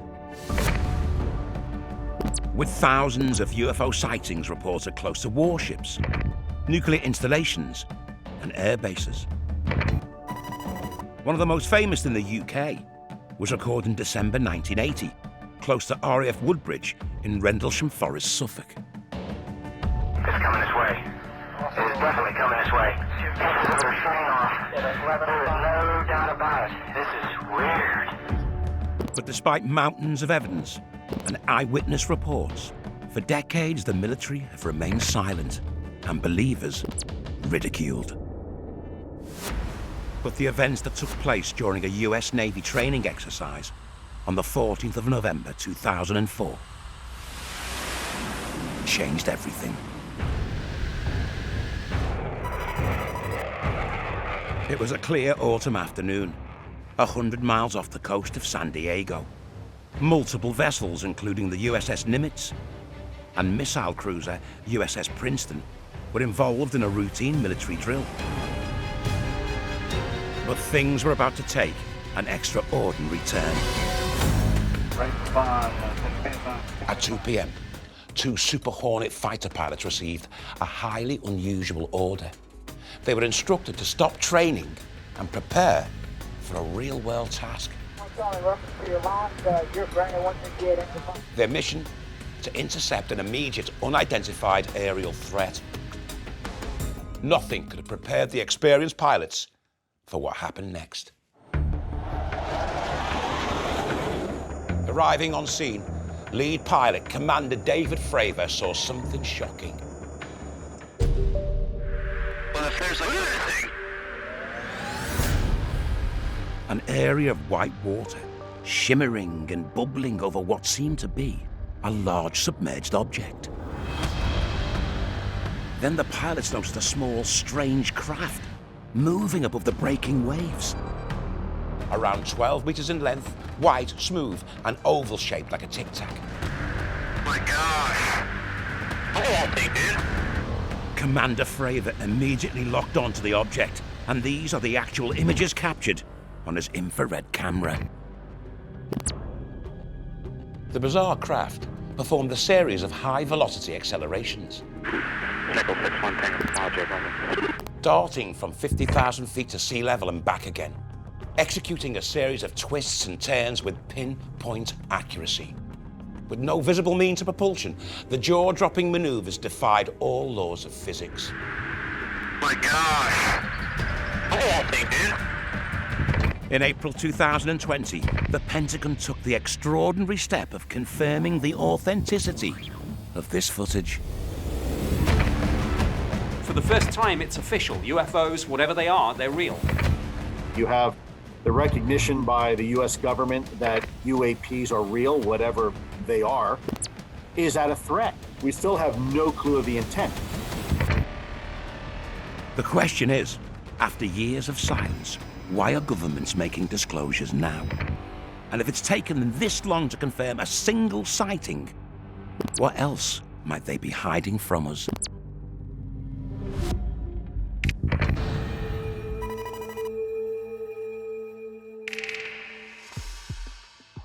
Sarah, they capture this craft in the sky, breaking all the rules of flight, acting like no aircraft has ever acted before. And the Pentagon came out in 2020 and they verified the pictures as being taken by the Navy. Well, I've heard of this case. This is one of the most compelling UFO cases of all time, if not the most compelling, but it hasn't yet been solved. Let's have a look at this video. You'll see why I'm so interested. Could we run it again? Look at this. It's certainly unusual. It's traveling at a fair lick. Look at the shape of it. Then it stops. It changes direction really quite severely. I don't think it's changing directions. It doesn't. Okay, Oh, okay, it yes. just changed directions there. That is an unidentified flying object. I knew you were going to say that. It's certainly unexplained. You see, I think that is mind-boggling. I don't know what that is. I agree. Okay, so how do we move this case forward? We need to speak to someone who can give us more information, and that person is Nick Pope, former MOD investigator and UFO expert. Having worked at the UK Ministry of Defence, Nick is uniquely placed to be able to comment on military sightings like these, and why the Pentagon finally broke cover. We're investigating the tic-tac incident. What can you tell us about it all? Well, I think the most fundamental point about all of this is that this is official US Navy footage. We've always known that pilots have seen UFOs, but usually governments deny this sort of thing. Now, the Pentagon has confirmed that this footage is real, and some of the pilots and indeed radar operators have spoken out. So, for the first time, UFOs, whatever they are, they're real. Why do you think the Pentagon have suddenly become so free with their information? Well, part of it might be that it's got to the point where it's undeniable. I think this has built up a sort of critical mass where there's just so much evidence that you can't keep it hidden anymore. But yeah, even the US government has not ruled out the extraterrestrial hypothesis. But surely the most obvious explanation is it's just military technology, and if this was aliens, they would let it be known. They wouldn't just be speaking to the government. No, that's true, sure. And that's certainly one of the theories that is being discussed right now. The Senate Intelligence Committee are asking themselves, could it be that this is one part of the US government testing something against the US fleet, and it's so highly classified and so deeply compartmentalized, or worse, as far as the US government is concerned, could it be that an adversary has made some technological breakthrough? I guess the simplest theory, the one that needs fewest leaps of faith, is usually the correct one. So that's got to be our start point. That craft is skimming, it looks like it's skimming along the ocean, going in and out and in and out and in and out. Now, if that is an enemy power's weapon, then we're in trouble, aren't we? Yes, we're in big trouble. To me, as somebody with a defense background, it doesn't matter if it's Russian or Martian. We need to know what it is. Nick, in addition to the tic-tac incident we've seen, is it true that there's thousands, if not hundreds, of video clips, there's sightings and pictures of alien craft? Where you've got something that was taken from a military aircraft with forward-looking infrared cameras or whatever, it's authentic. So yeah, what we're looking at now, what we're reading about in the media, is the tip of the iceberg. There you go. Those pilots saw something very unusual up in that sky. But they don't know what it is. There is more stuff going on than we know about. Where do you think we should go next? Well, the thing is, every time someone's tried to solve this case, they've spoken to the same people. So the best thing we can do, Craig, is speak to a new witness and try and get a new account about this. We need to dig deeper. Coming up, a first-hand eyewitness account of the tic-tac UFO sighting from Petty Officer Jason Turner of the USS Princeton. What did you see firsthand? It had no wings, it had no propulsion system. I would like to get answers to it. And two more Pentagon-verified UFOs. In 2015, they caught them at it again. My gosh! I can't explain it, Craig. Look at that one. That is going so fast. Wow. In November 2004, during a routine naval training exercise, American fighter planes from the USS Nimitz aircraft carrier engaged the UFO over the Pacific Ocean. My gosh! Look at that thing, dude. Dubbed the tic-tac because of the UFO's appearance, it's become one of the most high-profile cases of the 21st century. Well, if there's look at that thing. This still inexplicable encounter was captured on a US Navy fighter jet's infrared cockpit camera. With the weight of the US Navy's official stamp of approval, these jaw-dropping encounters have changed everything we thought we knew about UFOs. Look at the fly!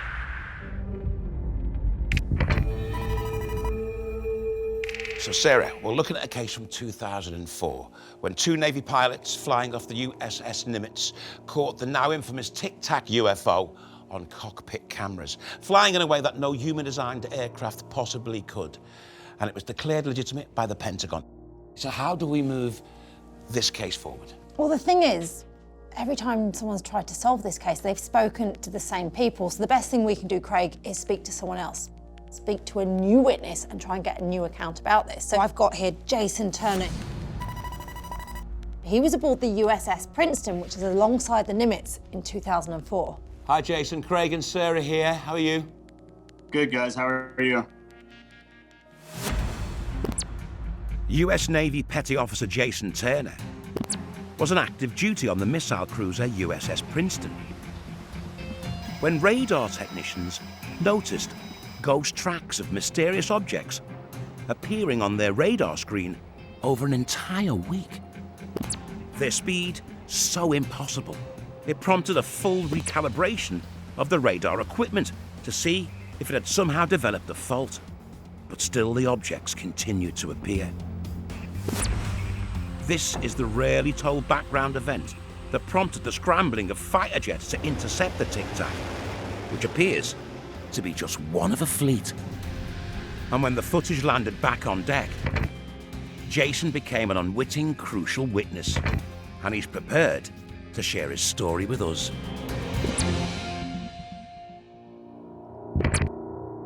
Actually, we really didn't know much about it. It was pretty much kept on lockdown for, I don't know, 2 days. So yeah, I had traveled up to the ship's signal exploitation space and was going to take some parts there, and saw a video playing of basically what we had been, the chatter around the ship had been about was a UFO. How many people were watching with you, Jason? And did the guys with the guns see what were going on? You have to remember there are over 4,000 people on the carrier, and we had at least 400 people on our ship, and then there were 2 more ships in the battle group that were participating at this time. So there were quite a lot of eyes on this thing. Can you describe what you saw? Because we see these radar images, we see these camera images, but what did you see firsthand? So the video that you see now is a lot more grainy. It's worse than it was back in 2004. Initially, you could see the object. It had no identifying marks. It had no wings. It had no propulsion system, but it did have 2 what looked like antennae that were sticking out of the bottom of it. Beyond that, there was really not much to describe on what it looked like other than a tic-tac. And how was it moving? Was it moving really erratically? And not initially on the video, it wasn't. And then it would move it would go from point A to point B, no acceleration, no deceleration, and just excel and stop. Well, aircraft designed by humans don't do that, do they? No. And does it concern you that we don't know what this is? It does, because if it's someone else's technology and we don't understand it, we're behind the 8 ball. The fact that you would be able to witness this means that there's definitely a scare on board if people are like looking at it closely in front of people that maybe shouldn't have been seeing what's going on. You know, it was just happenstance that I was there. I was one of the lucky ones who got to see it and kind of went under the radar. No pun intended.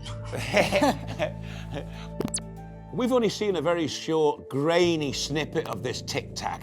How long was the original video, the much clearer video that you saw? So yeah, the original video was about 7 to 10 minutes. And it looped once while I was in there. It was on a loop. Wow, so we've only seen a very small bit of that. Did anything happen in the bits that we haven't seen that was surprising? Yeah, just the way that the tic-tac actually maneuvered. You don't get to see the full detail in the video that's been released. If we saw the full video, would we be more scared?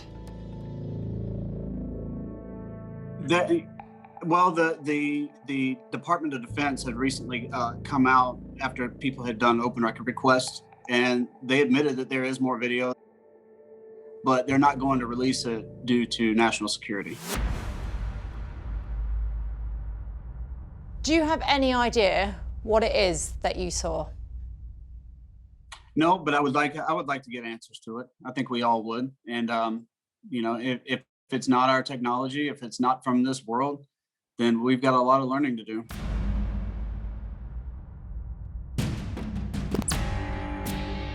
Jason and others close to the incident have risked their reputation for the truth. But the tic-tac sighting in 2004 was only the beginning of the story. 10 years later, My gosh. it happened again. There's a whole fleet of them. Look on the ASA. my gosh, dude. Between 2014 and 2015, radar operators on the USS Theodore Roosevelt reported numerous, sometimes daily, inexplicable blips on the radar, leading seasoned US Navy pilots to a series of close encounters with seemingly impossible flying objects. Two of these mysterious UFOs were captured on the pilot's cockpit cameras, clips that have become known as Go Fast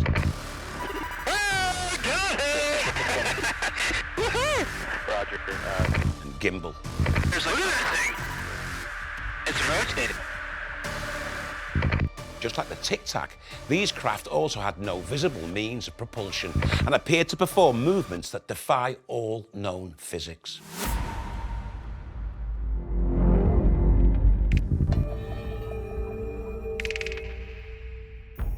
In 2014 and 2015, they caught them at it again.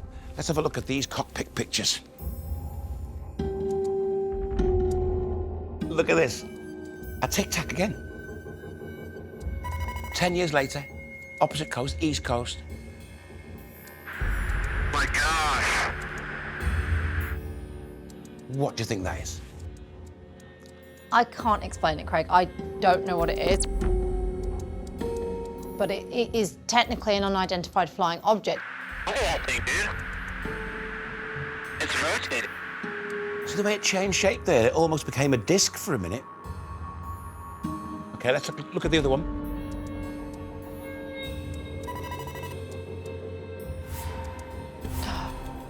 Oh, look at that one. That is going so fast. It's going into the water. Wow.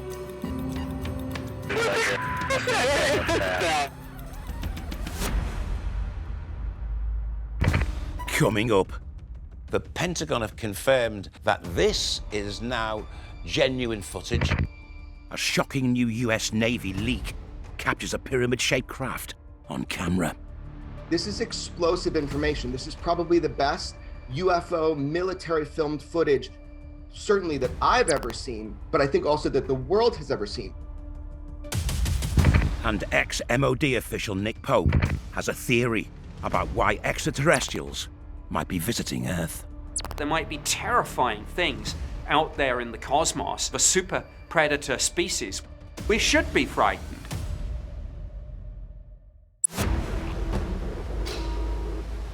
In 2004, 2014, and 2015, US Navy fighter jets flying off aircraft carriers, USS Nimitz and USS Theodore Roosevelt, engaged with UFOs above the ocean, close to the United States coastline.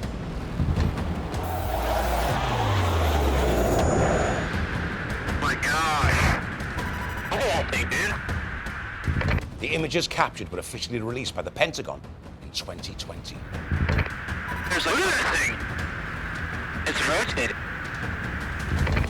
These extraordinary encounters have heralded a sea change in how UFOs are perceived and talked about by the authorities.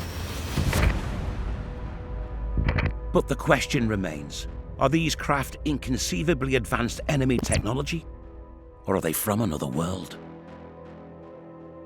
We've heard firsthand from experts and witnesses how the most sophisticated air force in the world can be outmaneuvered by UFOs.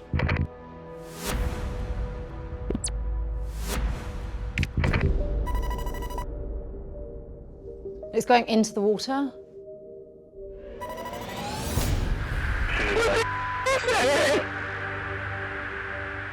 It's like someone has thrown a pebble like that, it's skimming it across. You can't get a concept on size because there's nothing else. You've just got the ocean to compare it to. Yeah, but look at the speed that's travelling. A proper rate of knots, that. So that is very strange. It's freaky, isn't it? As a scientist, I want to be able to explain this, but I can't offer that explanation. And the story doesn't end here. A further US Navy video has been obtained and released by investigative filmmaker Jeremy Corbell and appears to show at least one pyramid-shaped craft hovering close to US Navy ships including destroyer USS Russell in July 2019.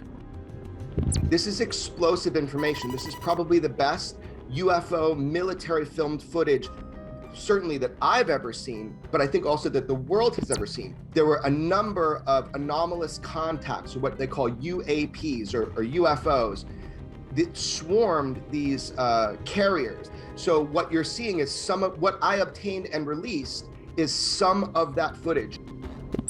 These are genuine unknowns. The Pentagon have confirmed that this is now genuine footage, and this is a flying pyramid.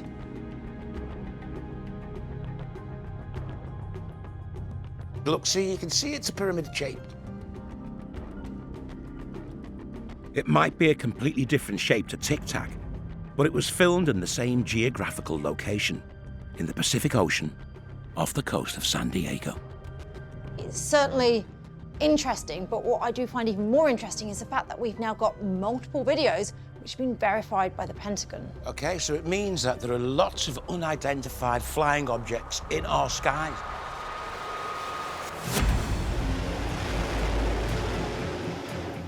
Something remarkable is happening. We appear to have an organised leaking campaign of videos of UFOs and official statements from the Pentagon confirming their authenticity. It's rotated.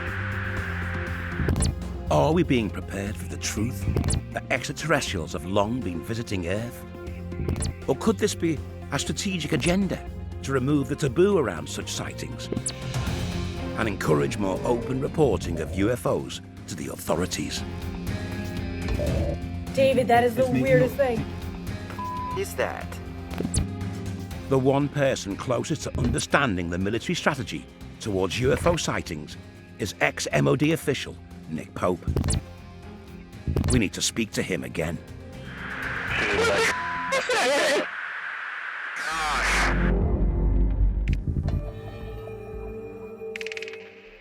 Nick, the pace of the sightings seems to be speeding up. Yeah, it seems at the moment hardly a week goes by without someone else coming forward, whether it's a pilot, a radar operator, whether it's more photos and videos. And again, the US government has confirmed, yes, all this was taken by US Navy military personnel. So again, it's official. Is that just because we're better at finding them now, or has this been going on since time immemorial? I think that there's a lot of political pressure now in the United States. The Senate Intelligence Committee has demanded a report on this from the Director of National Intelligence. I mean, once you start looking at this, I think even within government, you realize, hey, wait a minute, we've been missing a trick all these years. There is something here. It's a defense and national security issue. We should be taking it seriously. And that, thank goodness, is now happening. Nick, in addition to the clips we've seen, is it true that there's thousands, if not hundreds, of video clips and sightings and pictures of alien craft?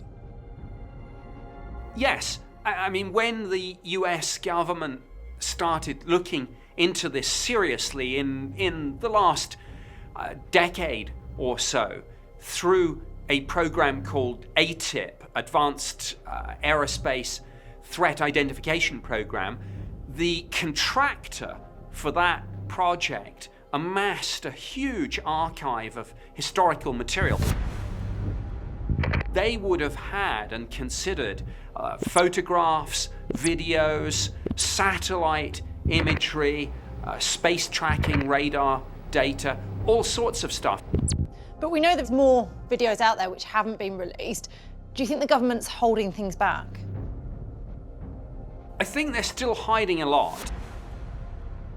But I think the vast majority still is being kept within government. Maybe because they can't figure it out, maybe because they think they can derive some novel military technologies from figuring out what we are dealing with. But for whatever reason, I think what we see, that's probably 1 in 1,000 of what's out there. Stick with me on this one, Nick. Stick with me. Okay, don't lose me now. You know, could something like be happening in some part of the universe and people are running away from it and they're coming here as a place of safety? Because these ships are coming in various sizes. They could be coming from all over the universe, surely. Yes, that's an interesting idea. I must say, the idea, I mean, some scientists who've thought about this have used the phrase super predator species to suggest that there might be terrifying things out there in the cosmos. And yeah, absolutely, in the face of a super predator species, whether it's biological or, as many people believe, post-biological, machine intelligence, hunting down perhaps other intelligences ruthlessly, what you would need, what you would want would be a place of safety, a haven. So that's a fascinating thought, the idea they might be coming here almost as refugees. And now you're frightening me. We should be frightened.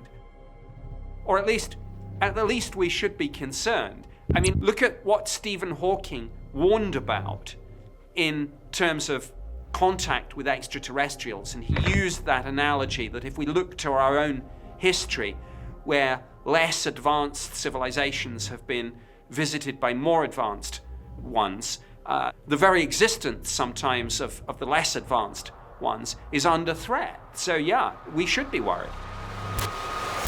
Well, there you go. There's people keeping secrets. There's a lot that we don't know. There's a lot we're not being told. Where do we go next? Well, we need to try and find someone from ATIP. Now, I know about this organisation. It's the Advanced Aerospace Threat Identification Program. This was a 5-year secret program in the US, but it wasn't classified, yet nobody knew about it. Sounds secret enough to me. Exactly. It doesn't make sense, but we need to try and find someone from ATIP to speak to, because we don't know what's going on in our skies.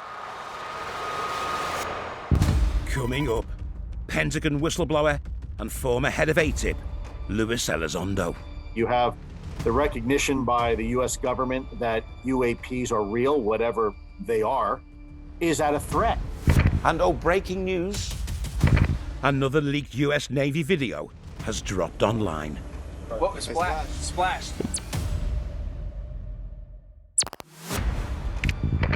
The Pentagon videos and subsequent statements suggest we are living in a world where the military of one of the most powerful countries on Earth is admitting to unknown objects flying around in our skies. With more and more evidence from the US military being leaked into the public domain,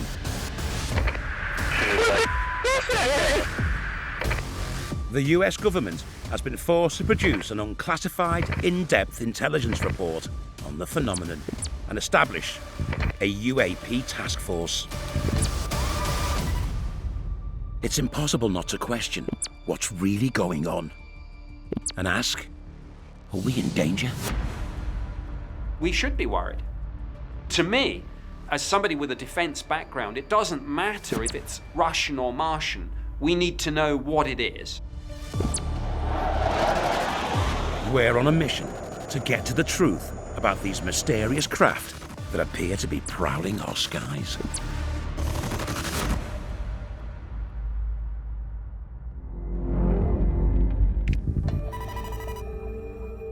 Well, Sarah, this started out as a simple investigation. This has got so much bigger. We started out looking at the tic-tac incident in 2004, and then we got to Go Fast and Gimbal in 2015. We've seen some amazing footage of what we both agree are inexplicable flying crafts. We need to know, is there a threat to life? Well, we don't know that much yet, but someone who can give us a unique insight into this is Louis Elizondo.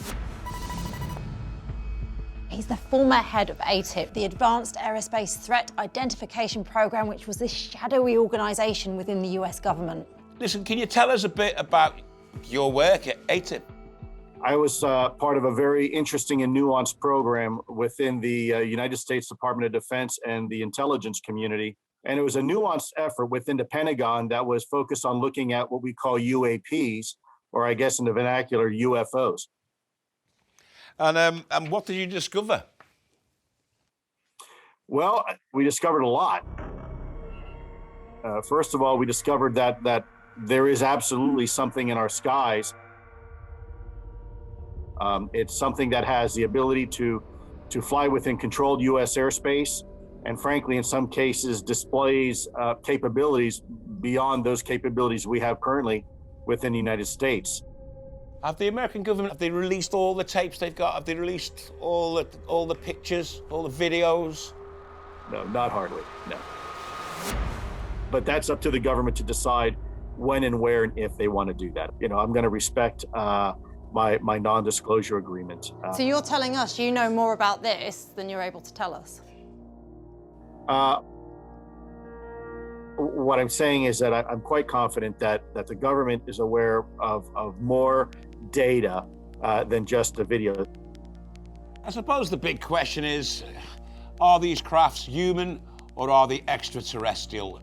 Can it be from Earth? Yes. Can it be from elsewhere, outer space? Yes. We still have no idea if this is something that some sort of foreign adversary has managed to strategically leapfrog ahead of us, or if we're dealing with something completely and totally different. What we know is that these things are real. There is something in our controlled U.S. airspace that we don't know what it is, we don't know how it works, we don't know what its intentions are, and really at this point there's not a whole lot we can do about it. What kind of threat do you think these craft are to our world security? My position is that it could be a threat if it wanted to be, so we should probably try to figure it out. We still have no clue of the intent. Are we ever going to know the truth?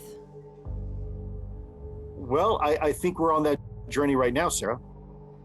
And as long as we let the government and our elected officials know that this is a topic worth discussing, at least having the conversation, then I think the answer is a resounding yes. You have the establishment of a UAP task force under our Secretary of Defense, and you also have a 180-day report that is due to Congress from the Director of National Intelligence. Last but not least, you have the recognition that the videos taken by Navy personnel is indeed legitimate. Since you left your organization, have you been intimidated at all? Have you felt scared? Have there been any dark, shadowy forces telling you to keep your mouth shut? Have people attempted to intimidate me? Absolutely. That continues to occur. There's a lot of people that are pretty upset with me when I left the government and decided to have this conversation. It hasn't been very easy for me personally to continue to pursue this. Anytime you step out of ranks in an organization like mine, there's obviously going to be some repercussions. People needed to know the truth.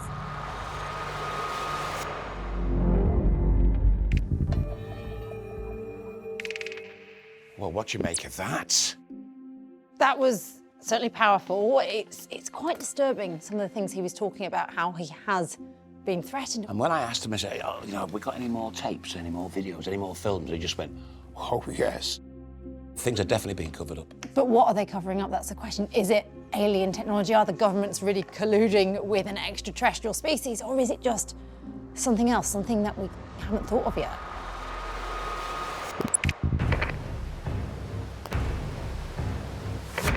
This is without doubt a most extraordinary and significant UFO investigation. This isn't speculation. We're now in a world where UFOs exist and US intelligence agencies are preparing a report to Congress on what they know about them. The question is, are they from this world or another?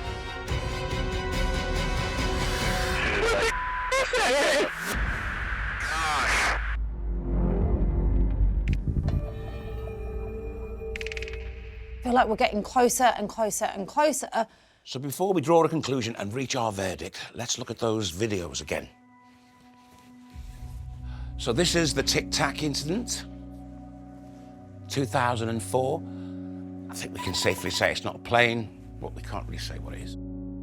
It's just weird. It is tic-tac shaped, and it kind of changes direction very, very, very peculiarly, almost at right angles. No earthly aircraft can do that. No, I agree. We cannot explain what is in this video. And nor can anyone else. That's what's so intriguing about this. So let's move on to the Go Fast incident. Now this is the one where it's like skimming across the water. It's in the air. It almost enters into the water. Yeah. USO, unidentified submerged object, and then it accelerates at such a huge rate. Yeah. So it's now going at an impossible speed. And let's go for the gimbal. Looks like a tic-tac again, really. It's that sort of oval shape. This is incredible, this one. It's travelling very fast. You're almost speechless when you're watching something like this. These are in our night skies. This is just, it's just quite scary, really. And breaking news. While we've been recording this series, another bombshell. Yet another US Navy video obtained and released by investigative filmmaker Jeremy Corbell. Here we go. This mind-blowing UFO was filmed by crew aboard the USS Omaha back in July 15, 2019, and it's just dropped online. It shows a bizarre black spherical object crossing the sky, with striking similarity to the tic-tac encounters. But then, shockingly, it descends towards the ocean's surface and appears to submerge. What was splashed? Splashed. Mark bearing and range. No wreckage was found, and no craft recovered. If it did enter the water, as other UFOs have been seen to do, like go fast, it disappeared from sight soon afterwards. It's going into the water.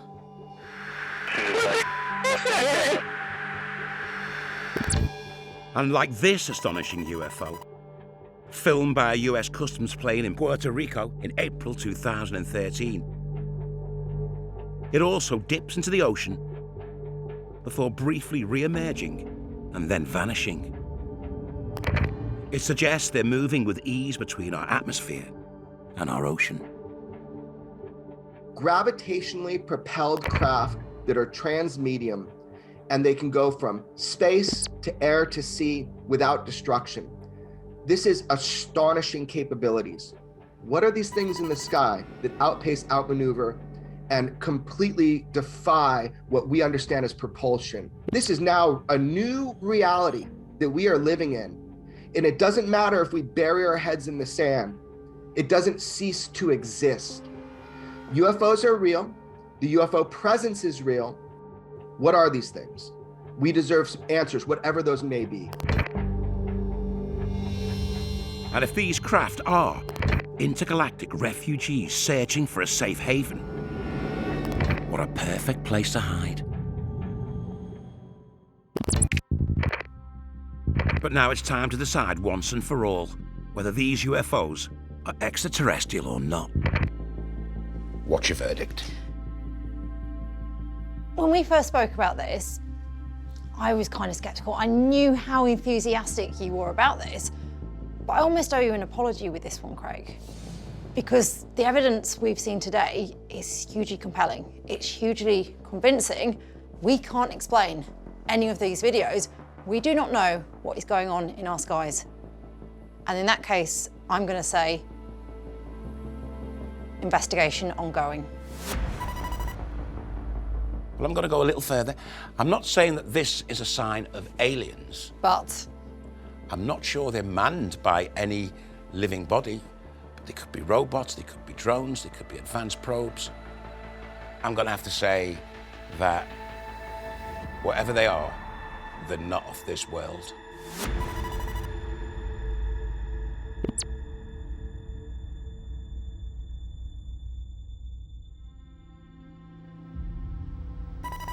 On the 25th of June, 2021, the United States Office of the Director of National Intelligence released its preliminary report on unidentified aerial phenomena to Congress.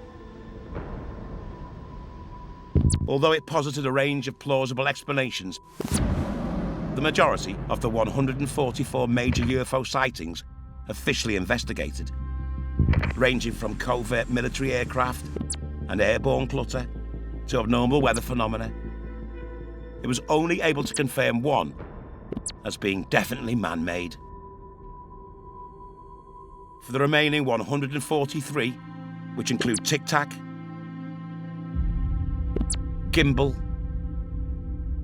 go fast, and pyramid, an extraterrestrial explanation could not be ruled out. The question of whether UFOs exist has been the source of fascination for over 50 years. And in this time, a pattern has emerged. The strong link between some of our biggest military installations and sightings of UFOs. There's a track record of encounters between UFOs and the military, whether it's aircraft in the skies or military bases on the ground. But these interactions have been going on for decades. They're all going against the wind. The wind's 120 knots from the west. Recent reports indicate that UFOs enter US military designated airspace at least once a month. And the fact these incursions are being witnessed by highly trained military personnel adds significant credibility. In 2019, unidentified objects hovered motionless above the ocean, while US Navy fighter jets raced past them, capturing these images.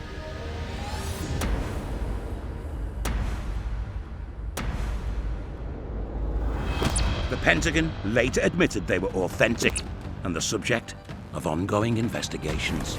It could potentially involve safety and/or national security concerns, absolutely.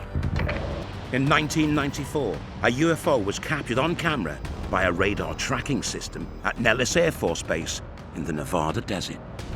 The astonishing video evidence was subsequently leaked to the press. But one of the most famous UFO cases of all time took place much closer to home in 1980. A remote pine forest in Suffolk was the scene of the most significant UFO sighting on British soil. Boxing Day, 1980, 3 a.m.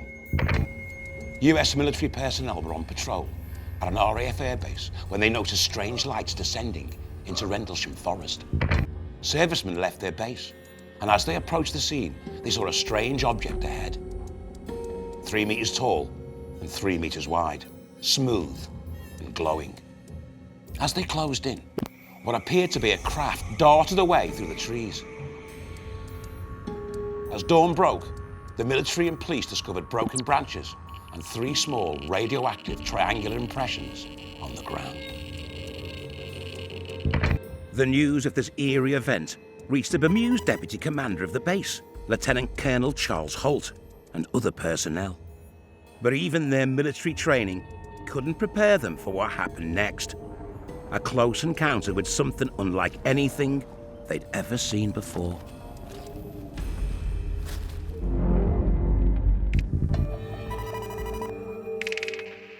Sarah, something obviously unusual went on. This is the holy grail of UK UFO sightings. More than 4 decades on, it's still not been solved. But why hasn't it been solved? I mean, the military were at the heart of this encounter. Well, as far as I know, it never came back. Oh, no, but it did. It did. This gets weirder and weirder. A couple of days later, they went into the woods again, looking for evidence, scorch marks and broken trees, took an audio recorder with them to catalogue what they found. But Lieutenant Colonel Charles Halt saw it again. And this is an audio recording of that encounter. Okay, stop. Hey, this is eerie. This is strange. You just saw a light where? Where? Right at this position here, straight ahead in between the tree. There it is again. There it is. Hey, I see it too. What is it? There is no doubt about it. There's some type of strange flashing red light ahead. Weird. It's coming this way. It is definitely coming this way. Pieces of it are shooting off. There is no doubt about it. This is weird. To the left. Yeah, definitely on the left. Two lights. Keep the flashlights off. Here's something very, very strange. Strange. Oh, here he comes from the south. He's coming toward us now. Now we're observing what appears to be a beam coming down to the ground. This is unreal.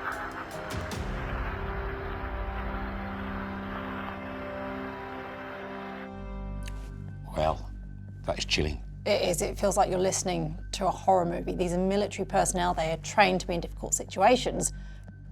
Yeah, I'm genuinely a bit freaked out. And let's face it, these guys work at an Air Force base. They know what aircraft look like. And they're saying that was weird. Not weird, but weird. Not strange, but strange. I mean, they're really emphasizing the unusualness of this. There's definitely something out there that is not of this world. We know something strange went on, but there's not enough proof, and that's the problem with this. It's not solved, but it is very compelling. Okay, so 40 years on, how do we add to this? How do we find evidence and proof? We need to speak to experts, and we also need to try and find someone from the military, someone who was there that night and witnessed it firsthand. That's going to be key to solving this. Okay, who do we talk to first? Well, we need to speak to Nick Pope, former MOD investigator, UFO expert, and what he doesn't know about this case isn't worth knowing. We're really excited about this. We've just heard the audio recording of the Rendlesham incident. You're our man in the know. Tell us all you know about the incident and its aftermath. Well, this was December 1980, 2 US military bases on British soil, and Rendlesham Forest lies between them. And these encounters happened over 3 separate nights.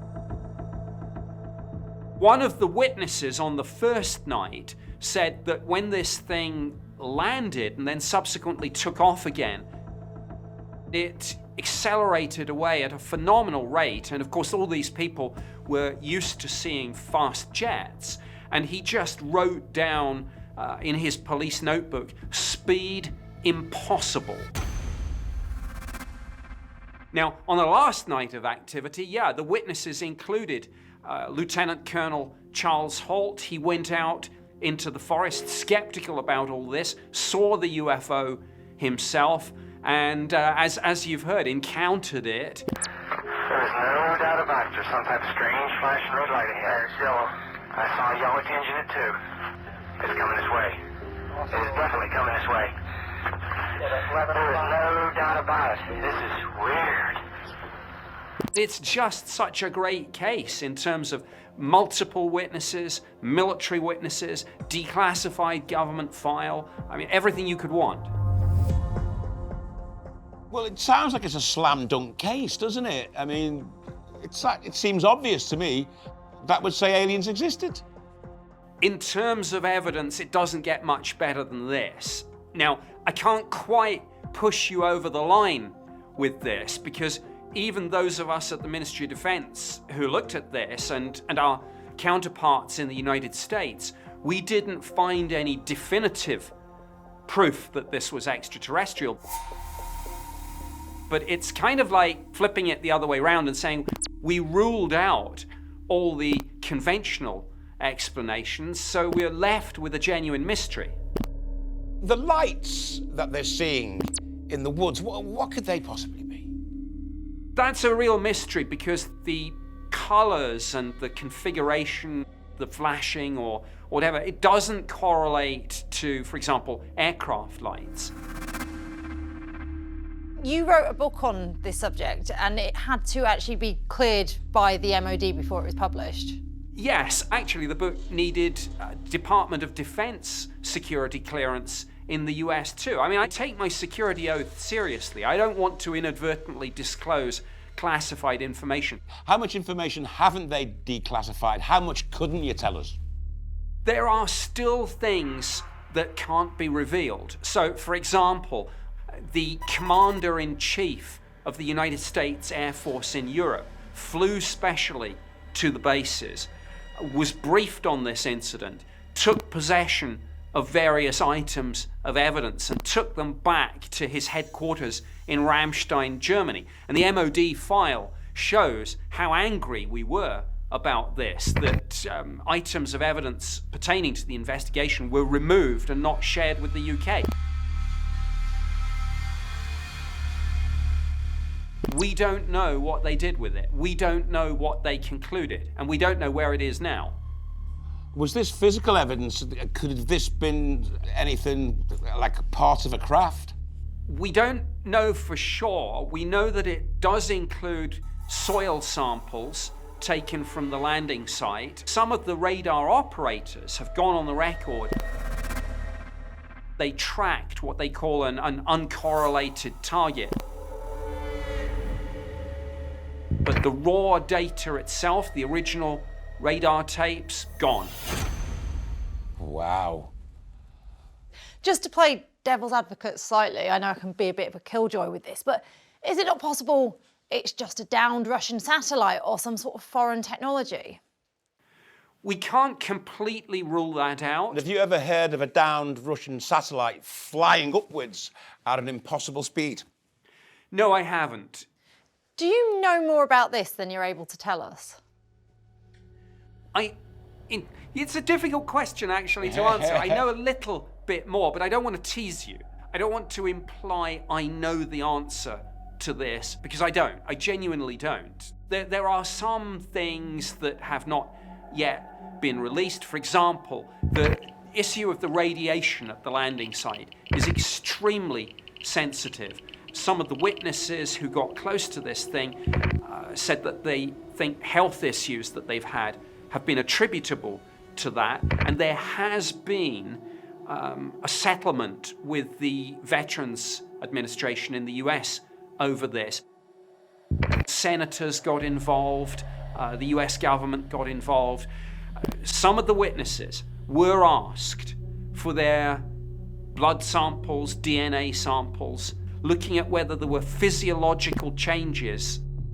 That's about all I can say on that. But if the government are doing things like that, checking if someone's DNA has been altered, something must have happened. Something must have been there. Yes, I think so, undeniably.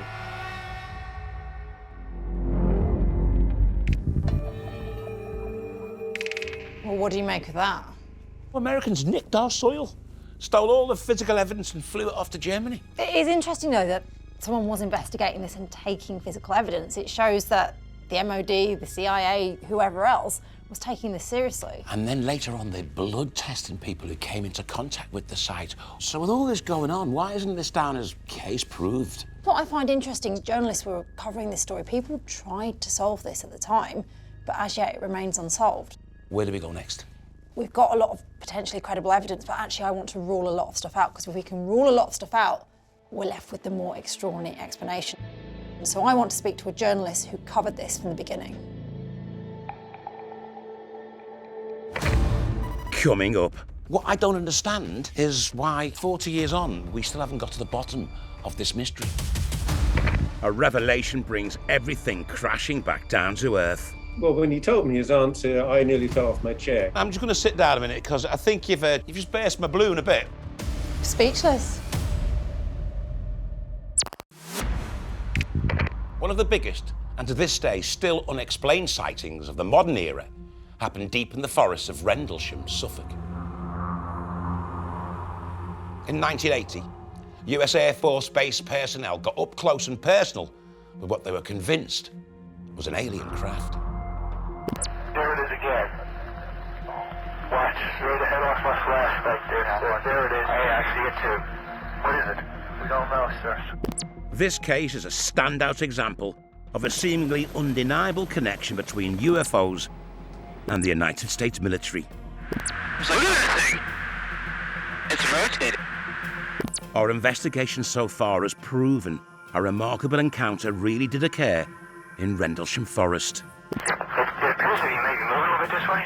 Yes, it's right on past that. Still, it's coming this way. But the question remains, was it of extraterrestrial origin or man-made?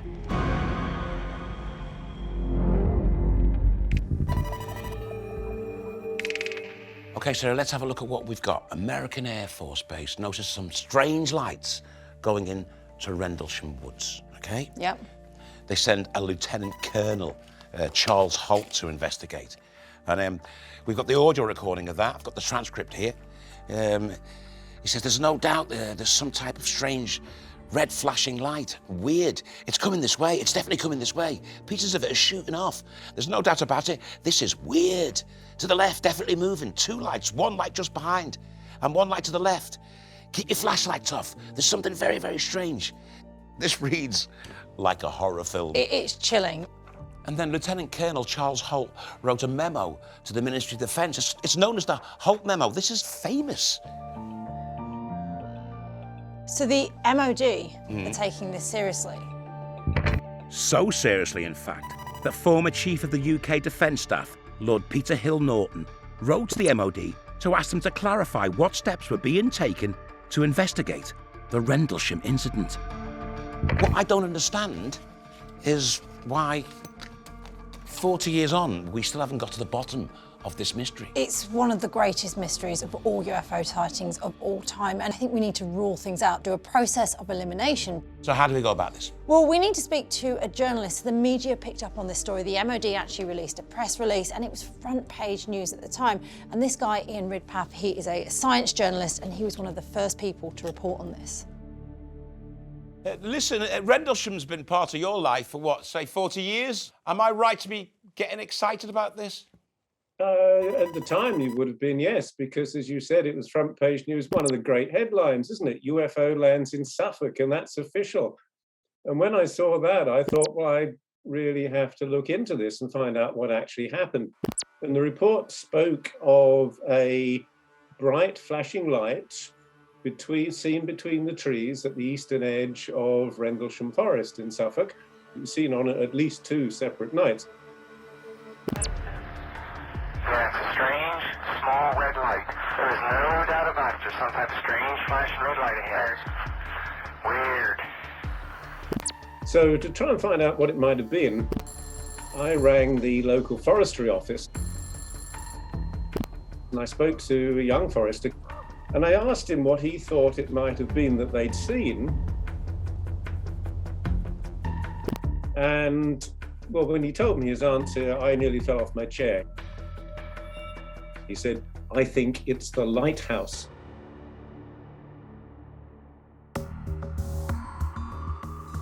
Now, in all the reports in the newspapers, no one had said anything about a lighthouse. I didn't know anything about a lighthouse, so I thought, well, I really have to go there and see it for myself. I think that's the answer to what they saw. Wow. There are other parts of the case as well, which I continued to investigate. Why had they gone out into the forest in the first place?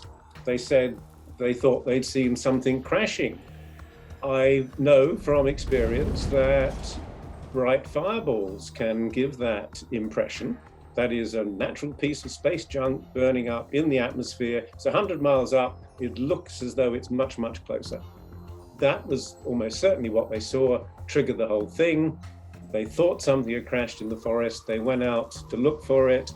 They saw this flashing light between the trees, which they hadn't expected because they'd never been out there before. And they put 2 and 2 together and made rather too much of it. Ian, I'm just going to sit down a minute because I think you've just burst my balloon a bit.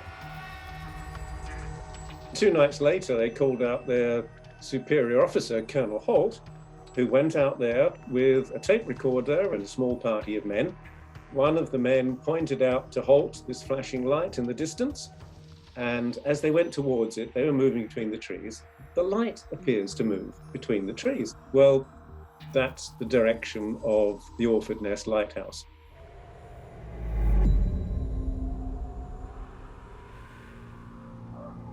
On Colonel Halt's tape, you can hear the men calling out the flashes. There it is again, 5-second gap. That's the flash rate of the Orford Ness Lighthouse.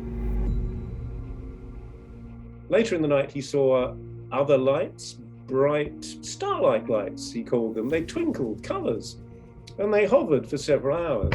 Well, again, from my experience of investigating UFOs, I know that star-like objects which hover and twinkle are almost certainly stars.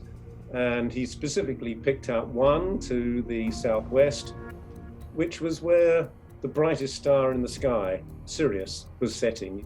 So you're trying to tell me that that this whole incident is basically a lighthouse and the dog star, and that's all it is? It's a combination of 3 things, and the interesting thing about the case is that you have these 3 quite separate stimuli. The bright fireball that brought them out there on the first night, then the lighthouse and the bright stars. You put them all together and you have this wonderful case And it's like so many UFO cases, it's a misidentification of normal stimuli, things that we can quite easily identify. Oh, that stopped me in my tracks. Yeah. Ian, does Colonel Halt agree with your interpretation of events? Oh, no, he doesn't. It would be embarrassing, wouldn't it? I think he's an honest man, but he's made an honest mistake. He's a UFO celebrity. He doesn't want to give that up. I'm speechless.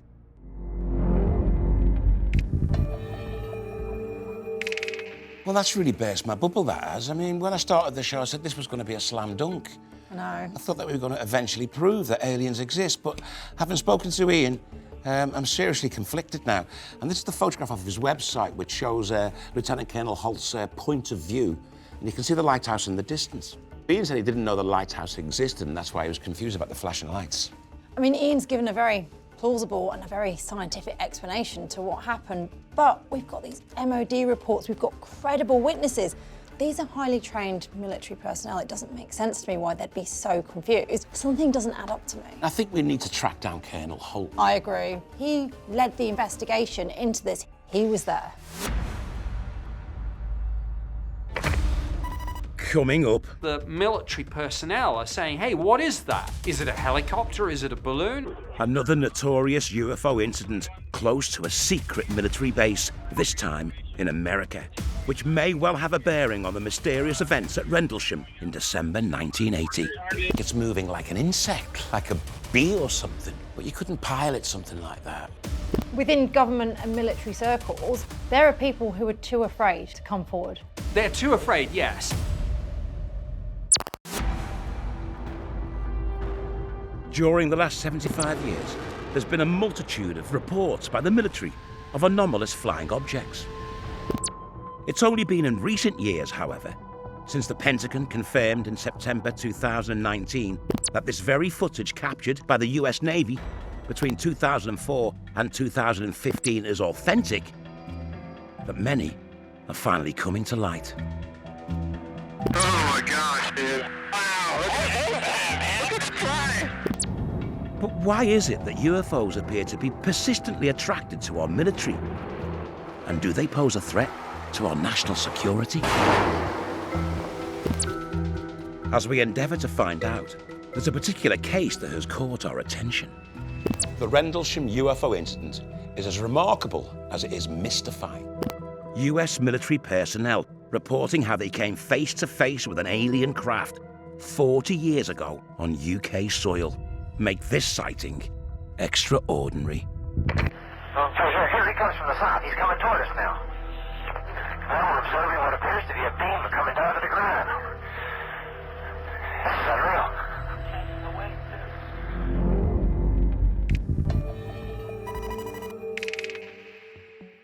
Okay, so let's look at what we've got. A military base sees some bright lights smashing into Rendlesham Woods. They go and investigate, and they see something that they think is out of this world, is very, very strange. What is it? Yeah, it's a strange, small red light. There is no doubt about it. There's some type of strange flashing red light ahead. Weird. And then a journalist investigates, and he says it's a series of unconnected incidents. He says it's a fireball, it's a lighthouse, and it's Sirius, the dog star in the sky. Do you know, one thing that puzzles me is how come so many UFO sightings are by military bases? It's a great question. It all started with Area 51, and we've had numerous sightings by military bases over the years. And I caught up with Nick Pope, our man on the inside, about why this happens. What's the relationship between military bases and UFOs? Because there seems to be a plethora of UFO sightings near military bases. UFOs are undeniably seen very close to military bases. Believers say that's because aliens are studying us. Skeptics say, come on, that just proves it's military tech. So in terms of Nellis Air Force Base, there were some significant sightings there. Yes, I mean, this really is the Area 51 story. I mean, Area 51 is part of the Nellis Air Force Base and the wider proving grounds around it, where all sorts of secret technologies are developed and test flown. But of course, over the years, believers say it goes further than that. People say the US government has recovered alien technology, and Area 51 is where it's been either stored and or back engineered so we can construct our own. This really became a big deal in the 90s, where this became part of popular culture. And in particular, there was a video that emerged, and it showed what some people said was a UFO in terms of an alien spacecraft.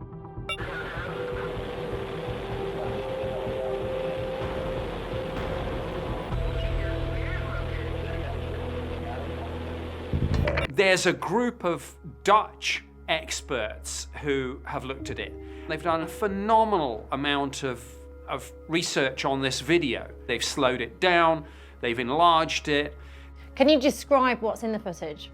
It rapidly moves from side to side in a way that implies speeds and G-forces that would be problematic for us. And it shows this undeniably solid, structured craft. And the other thing is that there's some audio with this video, because it's some of the military personnel are saying, hey, what is that? Is it a helicopter? Is it a balloon? And then suddenly it's like, no, it's not behaving like that at all.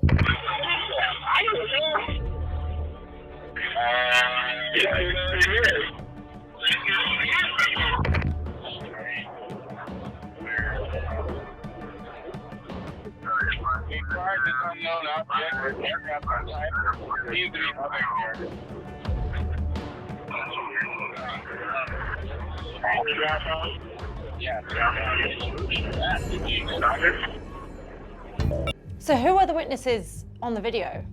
Well, not all of them have come forward because they were not authorized to speak on the record.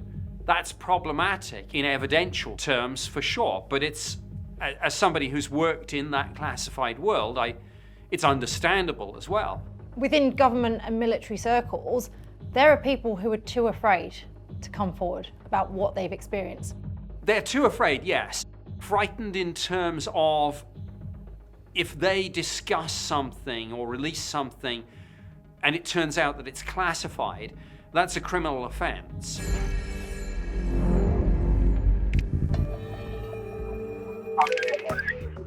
The UFO sighting over the Nevada desert in 1994 has been followed by further, more recent sightings, some reported as recently as this year by members of the public. The Nellis footage is really interesting. Can we have a closer look at that? Because it almost looks like it's moving like an insect, like a bee or something. But you couldn't pilot something like that. I mean, the G-forces would be impossible, so it would have to be a drone or something like that. Look at how it's changing shape almost. But we also know that Nellis Air Force Base, they've got some pretty high-tech stuff there, so it could potentially be just secret military technology. It's certainly something that we can't explain. That is an unidentified flying object. I'll give you that one. And we've got really recent sightings. Is it a disc? Is it an orb? And if that was a balloon, it wouldn't move that quickly. It depends on the wind speed of the day. Oh, true, I suppose. Let's head back to Rendlesham. How are we going to find our truth in this investigation? Where do we go next? Well, there's one person we need to speak to, one person who might hold the key. Lieutenant Colonel Charles Halt. We've read his transcript, we've heard his audio recording. He sounded as though he was really freaked out by the whole thing. Yeah, and this is a man who's trained. He's a military man. He led the investigation into this. He was there, he saw the second sighting. Coming up. There are really two stories here. What happened in the forest and what happened afterwards. We track down Lieutenant Colonel Charles Halt and hear his account of what happened at Rendlesham firsthand. It's like an unbelievable story, isn't it? Oh my gosh, dude. Wow, look at that, man. Look at the fly. We're exploring the deeply intertwined relationship between the military and unidentified flying objects. Whoa, it's getting close. Whoa, splashed. Mark bearing and range. The focus of our investigation in this episode has been the infamous Rendlesham incident, which has remained an unsolved mystery since it occurred in Suffolk in December 1980. Okay, Sarah, we're investigating the most famous UFO sighting in British history. An American airbase say they saw a spacecraft crash into Rendlesham Woods. They went to investigate. They saw scorch marks, they saw triangular marks in the earth. They went back a couple of days later. Lieutenant Colonel Charles Halt saw bright lights, things that were not of this world. Okay, stop. Right on. Hey, this is Erie. This is strange. Erie, someone want to look at the spots in the ground? He sounded as though he was really freaked out by the whole thing. Yeah, and this is a man who's trained. He's a military man. It is interesting, though, that the MOD, the CIA, whoever else, was taking this seriously. The MOD file shows how angry we were that items of evidence pertaining to the investigation were removed and not shared with the UK. Now, a leading journalist investigates at the same time. He says it's a fireball that they saw. They saw the light from a lighthouse, and the light in the sky was the dog star Sirius. It's like so many UFO cases, it's a misidentification of normal stimuli. Where do we go from here? Well, Craig, I'm really divided on this one like you. To me, we've got a credible scientific explanation, those three unrelated events. That makes me sceptical about this case.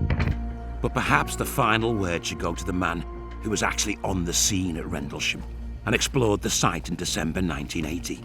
Former Deputy Base Commander, Lieutenant Colonel Charles Halt. We've tracked him down to Virginia to hear his story firsthand. We are investigating the strange goings-on in Rendlesham Woods. You're the man in the know. You were there. Can you convince us that it happened and tell us your story? 3 cops thought they saw a downed aircraft on the back gate at Woodbridge Base. And 3 of them went out in the forest and investigated, and they had some kind of an encounter. The 3rd night, the base commander said, "Why don't you go and take a couple people with you and go out there and put this thing to rest?"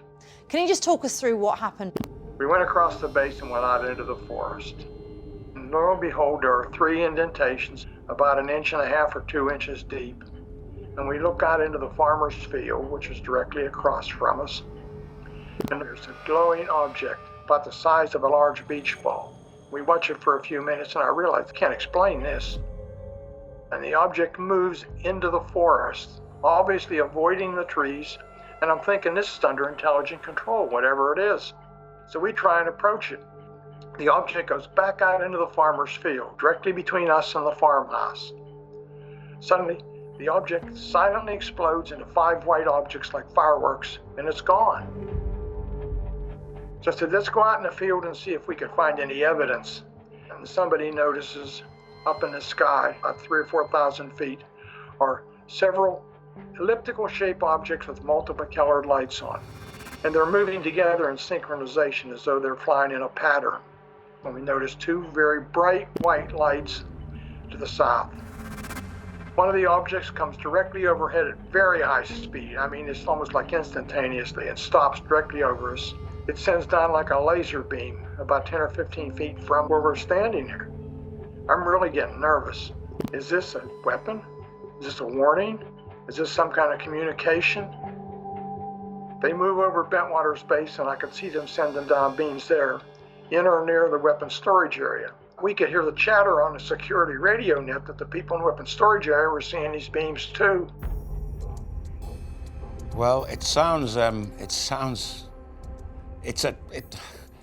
like an unbelievable story, isn't it? I can't come up with a rational explanation. What I was thinking at the time was, why did I ever come out here? Nobody's going to believe this. This is the problem. Yeah. So many of these sightings seem to be near military bases. Is there something which is drawing these objects in? There's some type of attraction or some type of a power source. The military base, obviously, and what we had and what we did probably was of great interest or whatever it is. We've had one journalist, Ian Ridpath. He dismisses your claims, Charles, by saying that that what you saw was a fireball, a lighthouse, and that the dog star Sirius was bright in the sky that night. What do you say to that? We know it wasn't the lighthouse. We could see the lighthouse. Did you ever see a lighthouse move through the forest? No, I did not. Did you ever see a fireball send down a laser-like beam? Oh, I did not. He can think whatever he wants, but he wasn't there. That is true. It's a fair point. The air traffic controllers saw the people in the weapons storage area. There are 10 or 15 of them. All saw the objects in the sky. Ian isn't listening. What was the reaction from your superiors when you submitted the memo? My superior actually believed me because I gave him the tape the following morning. My memo was released against my wishes. It wasn't intended to go to the Ministry of Defense or to anybody else. It was not career enhancing. You know, in 1980, UFO was a taboo subject for the military. The reason the air traffic controllers didn't come forward till later after they retired is they learned the other controllers that reported UFOs got decertified. There are really two stories here. What happened in the forest and what happened afterwards. So the authorities have been suppressing this story for like 40 years. What they did is they planted enough disinformation with several people, and which has clouded the whole issue and made it almost ridiculous. When the CIA turned up on the base after the first night, why were they there? That's a very good question. Did they speak to you? I don't have the answer to that. They were there to investigate, I'm sure. Did any shadowy forces ever approach you and tell you to keep quiet? No, I was never debriefed. Right after the incident, a cleanup crew came in and tidied up the area.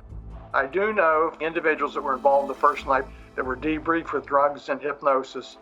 The spooks, so to speak, CIA and probably British, what they've done is they've given them screen memories. In other words, false memories.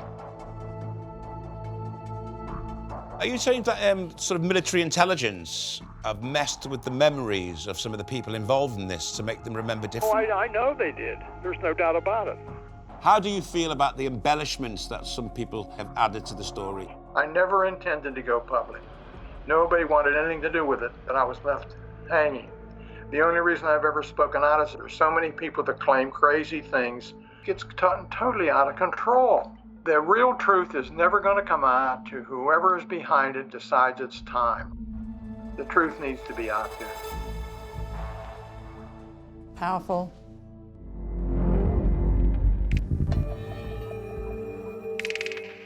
Wow, the aftermath sounds just as intriguing as the event itself. People getting their memories erased, the CIA on the site, kind of intimidation, dark forces. It's all very odd, isn't it? It is all very odd. I feel like some of this we haven't got a lot of evidence for in terms of people having their memories erased, potentially drugs being used. You can tell from the tone of his voice, he doesn't really want to talk about this. He wants to move on with his life. It's like he's getting dragged into it. He's not coming forward saying, look at me, I'm a professional UFOer. We've sought out key expert and witness accounts and analysed an abundance of military documents. But will we, from what we've seen and heard, be able to draw a conclusion? Or will this legendary case remain shrouded in mystery?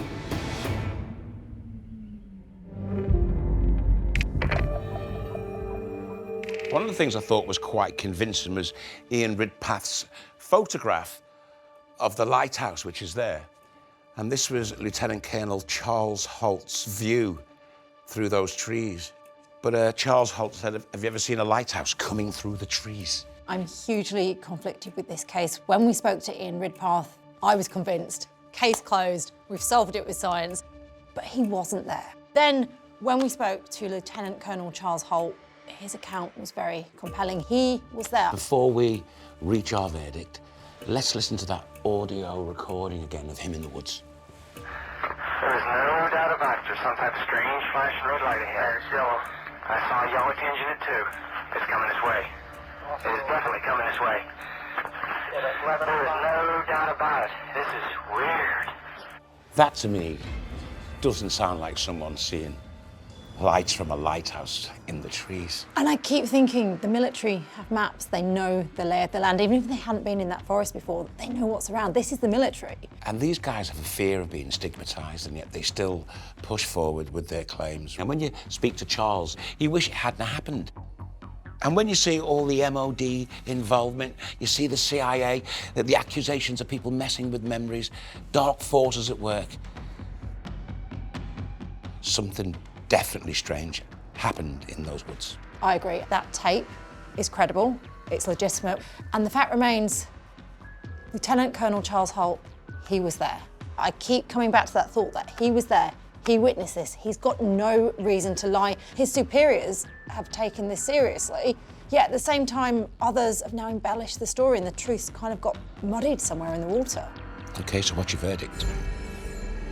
Craig, this kills me somewhat because I want to side with science, but it really doesn't match the account of the person who was there. Something went on in those woods that night and we don't know what it is. So I'm going to say case unsolved, but case ongoing.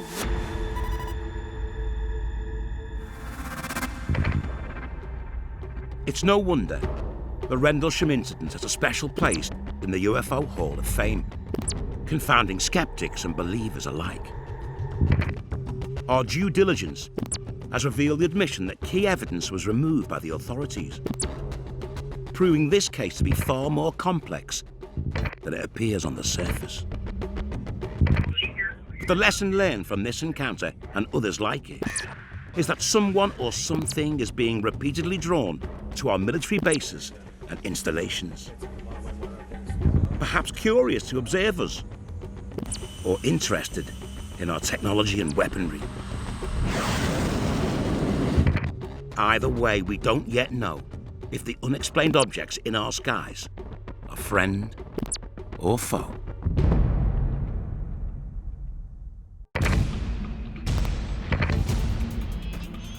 If an extraterrestrial being were to visit Earth, it would shake the very foundations of our reality. But hovering in the minds of many is a belief that it may already have happened, with over 10% of people claiming to have seen a UFO. Look at that thing, dude. There it is right there. But parts of the world attract significantly more sightings than others, known as UFO hotspots. And there's one very close to home.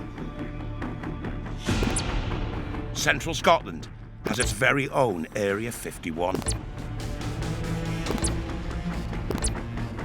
The Falkirk Triangle, stretching from Stirling to the outskirts of Edinburgh. This certified extraterrestrial hotspot averages over 300 officially reported sightings every year. It's up there as one of the best places on the planet to see a UFO. What the is that? Something in one. From cigar-shaped crafts to mysterious lights and even chance meetings with extraterrestrial beings, the list is endless. Ex-MOD man Nick Pope, during his time on the UFO desk in the early 90s, took hundreds of calls. There were sightings all over the place. They were coming in left, right, and center. The media was running stories. There were a number of fascinating individual cases, some alleged abductions. It was all happening. One thing is for certain, close encounters of the Scottish kind are in a league of their own. What is going on? Why are there so many UFO sightings being reported, and why is it carried on? A lot of information has been kept back because it would be too disturbing to everybody to appreciate that we are not alone, that there are other entities out there. The first case we're going to look at in more detail is one of the most infamous Scottish UFO encounters. 42 years ago, deep in Deckman Woods, West Lothian, a 61-year-old man didn't just see a UFO, he was attacked by it. The encounter was so disturbing, it was even investigated by the British police.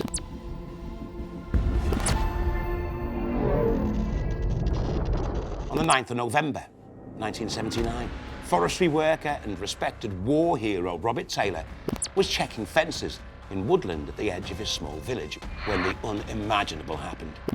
Entering a clearing, Robert came face to face with a large flying dome hovering above the forest floor.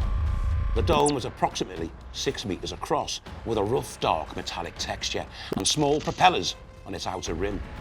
As he approached, something terrifying happened.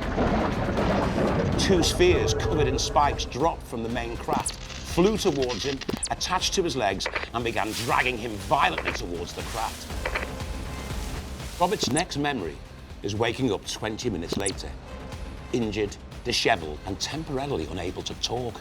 The horrific encounter changed Robert's life forever and left a Scottish small village dubbed the Twilight Zone.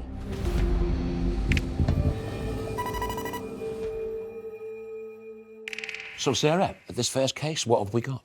Well, this one's particularly interesting, and it's a bold claim. It's a claim of an encounter of the fourth kind, which basically means that an alien or a UFO interacted. Have we got any evidence of this? Well, this is the thing, because when you've got this extraordinary claim, the normal thing to do is trust and then verify, but we've got very little to verify it on so far. What we've got is a sketch, and this is a photocopy of a sketch which was done by the police, and there's also a video where he was interviewed sometime after the incident. Okay, can we look at the video? Robert Taylor sadly passed away in 2007 at the age of 88. But until his death, his story remained consistent with this archive news report. I was amazed to see in front of me this huge dome-shaped ship, you know, and just couldn't believe my eyes. What would you have thought of someone who had just said on television what you've just said? Well, doubtful if I would believe. It's a thing that you have to see, I'd think, before you could believe. Now, Sarah, this guy is an upstanding member of the community. He's a churchgoer, no history of mental illness or anything like that. But that is evidence that he said it happened. It's not evidence of it actually Exactly. happening. We're trying to prove something extraordinary. We're trying to prove that we're not alone in the universe and that potentially aliens have visited Earth. If you're going to try and prove something like that, you need a lot of evidence. So far, all we have to go on is an artist's impression of the craft seen by Robert Taylor, which formed part of the police investigation, together with the testimony of a now retired police officer who was one of the first at the scene at the time and has since corroborated what Taylor says he saw. Once we saw the marks on the ground, I thought, well, something's been here. This is where Robert Taylor stopped. Whatever it was heavy, it was there, and the only way that went was up through there. Can we look at the sketch? Yeah. You see, my problem with this sketch is it looks a little like Emperor Ming's spaceship from Flash Gordon. So when people first saw UFOs, going back a few hundred years ago, they would see flames in the night sky or things that they could relate to. And then you come to the 20th and the 21st century, and things look like Flash Gordon or Star Wars and things which look like science fiction. But something which is beyond the imagination is something we need to investigate. Okay, so Sarah, how do we move this investigation forward? Well, this is the thing, because we can't speak to Robert, it leaves us in a bit of a hole, but we have got someone called Malcolm Robinson. Now, he's an author and a paranormal investigator who's dedicated his life to investigating this case. Malcolm spoke to Robert about his extraordinary experience numerous times before his death, and has acquired a forensic understanding of the case. Malcolm, Craig Charles here, how are you? Hi Craig, very well. In the case of Robert Taylor from 1979, what proof have we got? Because at the moment, all we've got is he said it happened and he's done a sketch, which the police then augmented. Well, we have a lot of proof, Craig. We do have in our possession the actual very ripped trousers that Robert Taylor wore on that eventful morning of November the 9th, 1979. And as you can see on one of the legs here, it has got a rip there. If we turn the trousers over here, you can see a different type of rip there. These trousers were analysed by the police forensic department in Edinburgh. These trousers were not ripped by any forest debris, like sharp stones or sharp twigs. This was clearly a mechanical upwards movement of the trousers. It's an astonishing case. How seriously did the police take this? Well, they took it very serious indeed, so much so, in fact, that they erected a fence around the perimeter of this incident, which was, to ensure that members of the public did not stray into this area, because clearly there was these track-like marks and a circular and triangular indentations. I was there a few days later and I saw myself these marks, and you could physically see that there had been some kind of struggle going on in that particular area.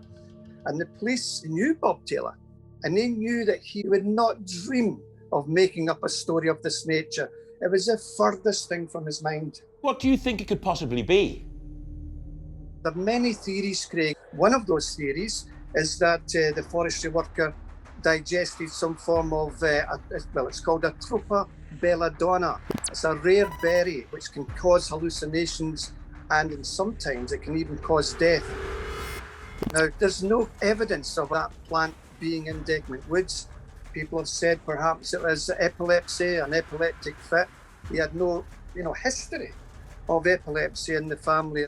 But to this day, I'm convinced of the sincerity, of the honesty of this witness. And Malcolm, of course, this isn't the only strange sighting in Scotland. There's in fact been a hub of sightings in Scotland. Since 1992, Scotland has seen a rise of UFO reports coming from the central belt of Scotland. There was one case, a gentleman was driving to Stirling with his two young sons, and as they're driving down this lowly B road, his young son in the back screamed out, "Dad, what's that?" And the father looked through the windscreen and you could see this two-tiered jet black shiny craft with red lights on its underside just floating above a field. We also had the Sloggett family who were walking on the moors above Bonnybridge. This blue ball of light descended from the heavens and landed in a field. And as it did so, the farmer's fence started to vibrate very violently, and they just took to their heels and screamed away. We've also had a number of photographs taken of UFOs from that particular area. Famous photograph taken by Phil Trevis. He was there to take some photographs of the BP petrochemical plant at night. It burns off gas flares, etc. And as he was setting up the tripod, he looked to his left and he saw, coming from the Ocho Hills, this red ball of light moving very fast, and then it stopped. It was about 300 feet above his head, and he had to physically bend over backwards. And the photograph he took shows the underside of this object, which has a concave underside, and it's throwing out light. But Malcolm, this Falkirk triangle, what do you think they're looking for there, these extraterrestrials? Well, we don't know for sure what's going on. All we do know with sincerity is that people are reporting things to the airports and the police that defy description. So we have to find out what is going on in the skies above Scotland. Wow, Sarah, it's gone from one story to multiple stories. This case is getting bigger. I mean, his evidence is very compelling. It seems like this area of Scotland is a hub of UFO sightings. Okay, so where do we go next? We need to dig deeper. This is getting really interesting. Coming up. It was like he was in a trance, watching this huge UFO, and he grabbed his camera and he fired off a shot. What was captured on that one image? Ex-MOD official Nick Pope shares a Falkirk Triangle UFO sighting that defies explanation. We found no evidence of any fakery with this. Is something being drawn there? So many people have seen something that they don't understand. And we hear about Provost Billy Buchanan's relentless search for the truth. Do you think the government knows more than they're letting on? We've been down to every Prime Minister, Tony Blair, Gordon Brown. The question is still unanswered. What is it? America has Area 51. We have the Falkirk Triangle, stretching east to Fife and back to Stirling. This triangle is a major hotspot for UFO activity. Since the early 90s, sightings of flashing lights, flying saucers, and even violent close encounters with alien tech have been reported. Scotland has seen a rise of UFO reports coming from the central belt of Scotland. People suddenly find themselves embroiled in what we can only describe as a twilight zone. Sightings in the region include Robert Taylor's terrifying close encounter of the fourth kind in Deckman Woods in November 1979. I was amazed to see this huge dome-shaped ship. Just couldn't believe my eyes. And the bizarre sighting of a glowing craft captured at night at Polmont Reservoir in 1991. We have actual photographic evidence reportedly showing the underbelly of a circular UFO as it streaked overhead. But what's really striking about the Scottish UFO phenomenon is the sheer volume of reports. The hundreds of mysterious encounters in the region logged with the authorities every year are a major cause of concern for the locals, with the authorities yet to provide a rational explanation. In this investigation, we'll stop at nothing to get to the truth about what's really happening in the skies and forests of central Scotland.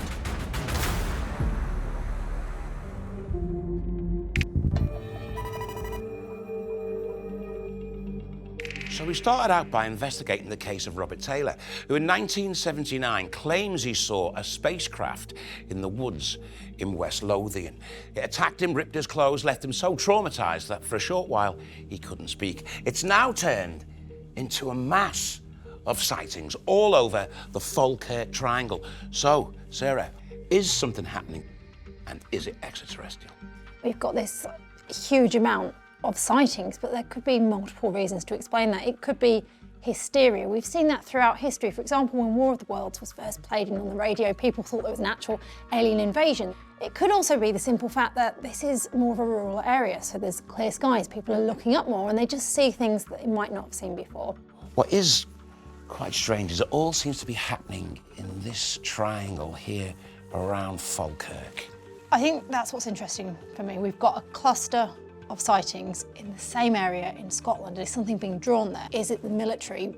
We need to find out what is going on here, what it could potentially be. You can't get away from the fact that so many people have called this in, so many people have seen something that they don't understand.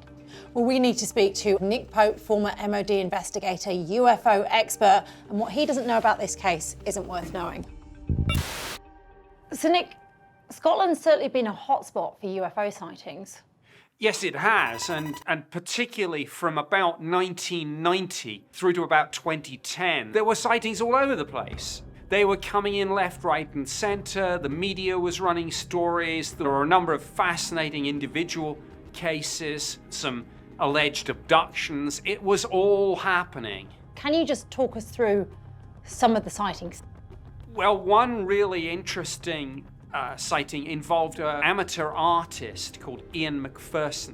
This was 1994 in Bonnybridge. He was out taking some photographs at a particular reservoir that he wanted to paint. And he said a huge UFO was hovering over the water and right in front of him. And he said he had the camera in his hands, and yet it was like he was in a trance, watching this huge UFO. And it was only when the UFO began to move away that it was like the spell was broken. He grabbed his camera and he fired off a shot. Can you describe the image? What was captured on that one image? The photo showed an apparently disc-shaped object with maybe a difference between the rim and the main body of the object. That was, I think, pretty much all you could see. Surely you can just say, well, he didn't see anything. It's just an excuse saying he couldn't take this photo. Why couldn't he get that image when it was close? Well, he would say that he was so much like a rabbit in the headlights, that he was frozen with some mixture of emotions. Believers, true believers in the UFO community, say it's more than that. Any civilization with the technology to devise interstellar travel, maybe they've got some way that they can switch witnesses on and off and, put them in a state of mind where they're where they won't use a camera. I don't know. And what did you conclude from your investigation? It was just somebody relating an experience that had genuinely puzzled him. He seemed to be a straightforward, honest witness with nothing to gain from this story. He seemed to be genuinely puzzled, wanting some answers. So do you think with your background in the MOD investigating this and the work you do now, you're well placed to know whether someone's hoaxing you or not? If somebody hoaxes a photo, the intelligence community has all sorts of resources and capabilities that can tell if a photo is being hoaxed. We found no evidence of any fakery with this.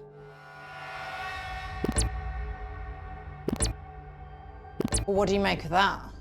So what do you think? Kind of the Men in Black with nebulizers to get rid of your memory. Do you think something like that could be going on? Because, like, you know, this guy, he's seeing this thing, but he's frozen. He says he's like, you know, he can't move to get the picture.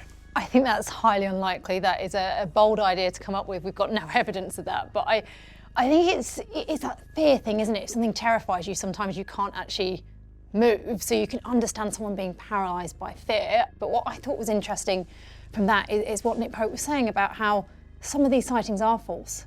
And it goes back to this hysteria. And I think that makes our task even harder because we've got to go through everything and work out what's real and what's fake.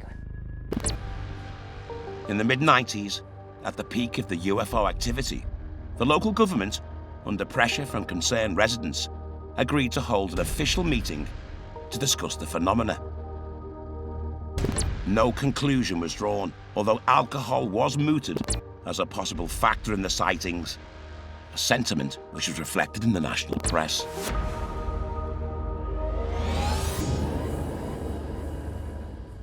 We know that in the 60s and the 50s in the US, this kind of thing was happening. When the US government was doing very serious UFO investigations, the media were dismissing the claims. And the reason they were doing that is because they didn't want genuine sightings to be muddied by false sightings. So that, for me, is interesting. How are we going to find our truth in this investigation? Well, there's one person we need to speak to, one person who might hold the key. Falkirk Provost and long-standing councillor Billy Buchanan has spent decades trying to persuade the British government to carry out a probe into the sightings. Let's talk to him. So, Billy, can you just explain your involvement with all these unusual sightings? Well, the fact is, I've tried every single thing to try and get somebody to come forward. We've been down to every Prime Minister, Tony Blair, Gordon Brown, to try and get an official investigation into this phenomenon in this area. When the Scottish Parliament opened, 1999, I contacted them and says, look, we've got a problem in our area. And all I got was an email back saying, look, Billy, don't get involved in this. It's political suicide. The question is still unanswered. What is it? Do you think the government knows more than they're letting on and the government is potentially hiding things? Well, I was doing something around Westminster and the Houses of Parliament, and I remember being sort of roughly pushed about with these gentlemen that came across the road when I was standing with this placard. But when I went to my hotel that night, there was a video waiting for me and a cassette, and somebody had handed this in. Now, I found out later it was an MP, and obviously we've got to be discreet, no mention his name, but it was a tape that clearly was to do with aircraft flying in the Bonnybridge area. So I went up to the Cumbernauld Airport. I gave them the tape and I said, look, I've been given this tape. I wonder if you could tell me whether it's fact or fiction. I was up in the control tower with the owner. He played the tape and he said that the tape was genuine. We're in a holding area for Glasgow and Edinburgh and Newcastle, and these pilots flying were seeing quite clearly that they saw UFOs in the Bonnybridge and Falkirk Triangle area. You say to yourself, this gives it more credibility, and you keep going forward hoping that someday that we're going to have an answer. Billy, do you still have that tape? Because we'd love to see it. Well, Well, the fact is, film crew wanted us to give them copies. And what happened was, we never ever heard from them. We never seen them again. Their telephone numbers went blank.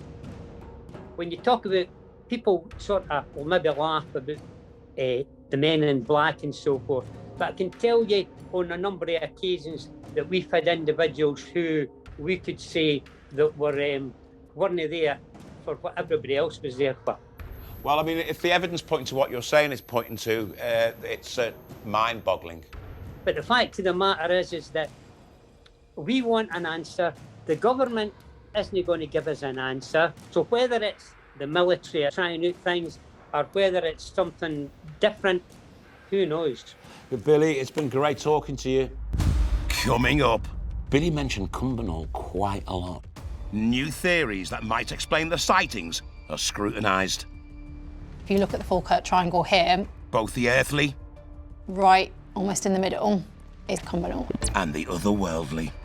Some people say we've been visited by aliens from distant planets, but another possibility is that we're seeing into other dimensions, into other worlds. There's something spooky going on in Scotland, but you won't find it in the deep waters of its lochs. Instead, look to the skies. With more UFO sightings and close encounters than anywhere else in the world, the Falkirk Triangle in central Scotland is an internationally recognised UFO hotspot, with thousands of reports logged over the last 3 decades. We're on a mission to establish whether this extraordinary phenomenon has an earthly explanation, or whether extraterrestrial craft are visiting Earth. The village of Bonnybridge was the scene of one of the first reported sightings. In 1989, glowing objects appeared before a stunned fire crew before speeding across the sky. In January 1993, a couple spotted 2 large triangular objects low in the sky above the Castle Carey Railway viaduct. And we've heard about the 1991 Polmont Reservoir sighting and an extraordinary photo showing a disc-shaped red UFO. And the photograph he took shows the underside of this object, which has a concave underside and it's throwing out light. One of the most vivid descriptions is of a sighting of a UFO by an amateur photographer at Craiglusca Reservoir. A 2-tiered classic saucer, caught apparently in mid-flight. We found no evidence of any fakery with this. We also spoke to Provost Billy Buchanan about his fight for the truth, and he's convinced dark forces are at work. We never ever heard from them. We never seen them again. Their telephone numbers went blank. Shadowy forces, conspiracy theories, but Billy and Malcolm are so absolutely passionate about what they say is the truth. See, this is my concern. If you're going to truly investigate something like this, you need to have an open mind. But it feels like, in some way, they're so convinced that the answer is alien, that they're not prepared to find that it's something much closer to Earth. Billy mentioned Cumbernauld quite a lot. I went up to the Cumbernauld airport. I was up in the control tower with the owner, and he said that the tape was genuine. Do you know anything about Cumbernauld? If you look at the Falkirk Triangle here, right, almost in the middle, is Cumbernauld. Cumbernauld is a small, busy, mixed-use airport, host to a diverse range of craft, from helicopters to jets and charter planes. And just outside the Falkirk Triangle are even more airports, some used by the UK and US military. And we know that often throughout history, mysterious sights, claims of UFOs, unidentified flying objects, have just been military tests which haven't been communicated to the public. So there's a lot of earthly explanations still to this, but it is unusual. The number of people who've come forward with sightings is still of interest. Okay, so we got one more person to help us prove that this actually happened. Leading Scottish UFO investigator and author Ron Halliday has spoken in depth to hundreds of witnesses and remains convinced the Falkirk Triangle is a real phenomenon. Ron, it's Craig Charles here. Listen, how solid is the evidence? Well, I think the evidence is pretty solid. I mean, obviously, people do misidentify certain things, and no question about it. When you're dealing with people like airline pilots who report seeing UFOs, buzzing them, then, I think there's a significant amount of evidence that there is something strange going on over Scotland. You're talking about evidence, but accounts aren't enough to prove something extraordinary.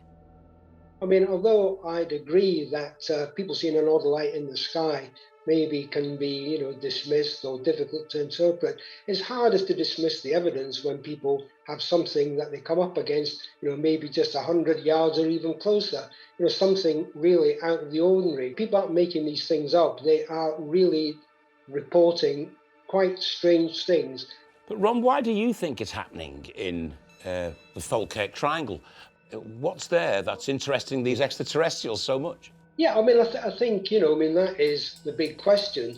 Some people are saying we're being visited by aliens from distant planets, but another possibility is that we're seeing into other dimensions, into other worlds.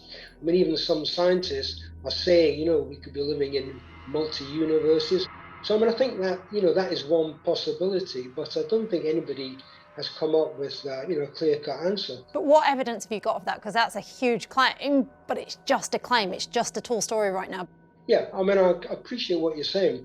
That it is difficult to be 100% definite about things, but I think people are reporting seeing something really strange, like an alien entity, or it seems like a spacecraft close up. I mean, I don't see how you can just dismiss that, because it goes contrary to what we understand as everyday life. What I don't understand, Ron, is that everyone has a mobile phone these days with a camera on it. And if you're talking about close-up interactions with alien life forms, how come we've got no video evidence of that? Because everyone has a phone. Yeah, I mean, I don't deny that that is a question that isn't easy to come, with a proper answer to. I mean, some people say there are already lots of close-up videos that places like the Ministry of Defence, just because we don't have anything in the public domain doesn't mean that there are things that have been kept back from the public. Do you think there are forces at play in this country that are trying to keep us in the dark, Ron? Absolutely.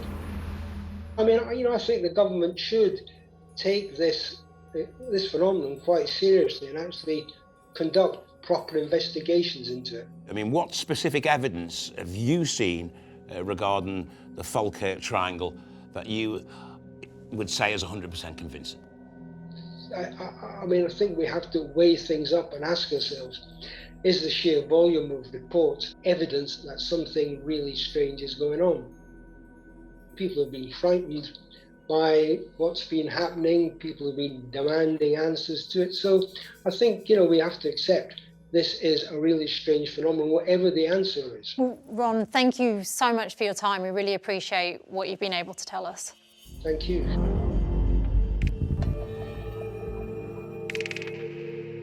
Ron has shared some valuable insight, and he's certainly convinced something's going on. But although the volume of the UFO sightings in the Falkirk Triangle is undeniable, it's not the hard proof we're looking for. We're still struggling to substantiate the facts. You've got to have more evidence for me than this.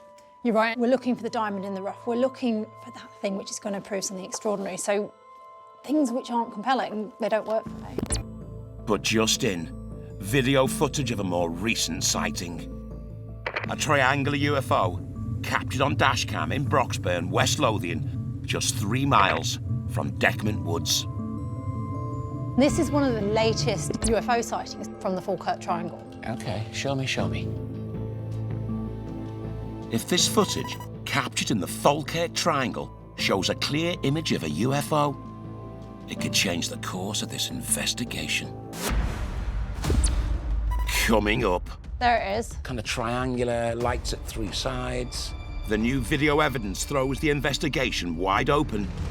Wow, Sarah, this case is getting bigger. And we close in on a final verdict. He believes it's got an extraterrestrial origin. We've got to say that in the case of Robert Taylor and the Falkirk Triangle, Scotland appears to be the destination of choice for interstellar visitors, from good old-fashioned flying saucers to inexplicably advanced alien technology. But despite numerous appeals by local leaders to the authorities, no official explanation for the phenomenon exists. Between 1990 and 2010, authorities received a flood of UFO reports, but hard proof that extraterrestrials are buzzing Scotland is frustratingly thin on the ground. I think we have to weigh things up and ask ourselves, is the sheer volume of reports evidence that something really strange is going on? What we desperately need in this case is incontestable proof. And just into the hub is recent video footage of a triangular UFO captured on dashcam in Broxburn, West Lothian. Could this be the smoking gun we've been looking for? Okay, so there it is, top right of the frame. What is that? That looks like an aeroplane to me. It doesn't quite look like an aeroplane. Can we play it again? Yeah, please. There it is. That is unusual. Kind of triangular, lights at three sides. I don't think it looks like an aeroplane. But it could be military aircraft. Yeah, something that we haven't seen. Well, good, because the car's moving. You can't tell whether it's, No. you know, what speed it's going at, how it's behaving. It didn't look like it was going very fast, though, did it? No, it was almost hovering. Mm.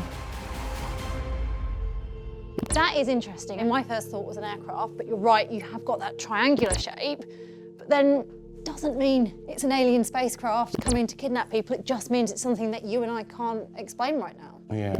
I wonder how many new planes are the military developing? But the thing is, we won't know. So there have been cases like the Blackbird SR-71.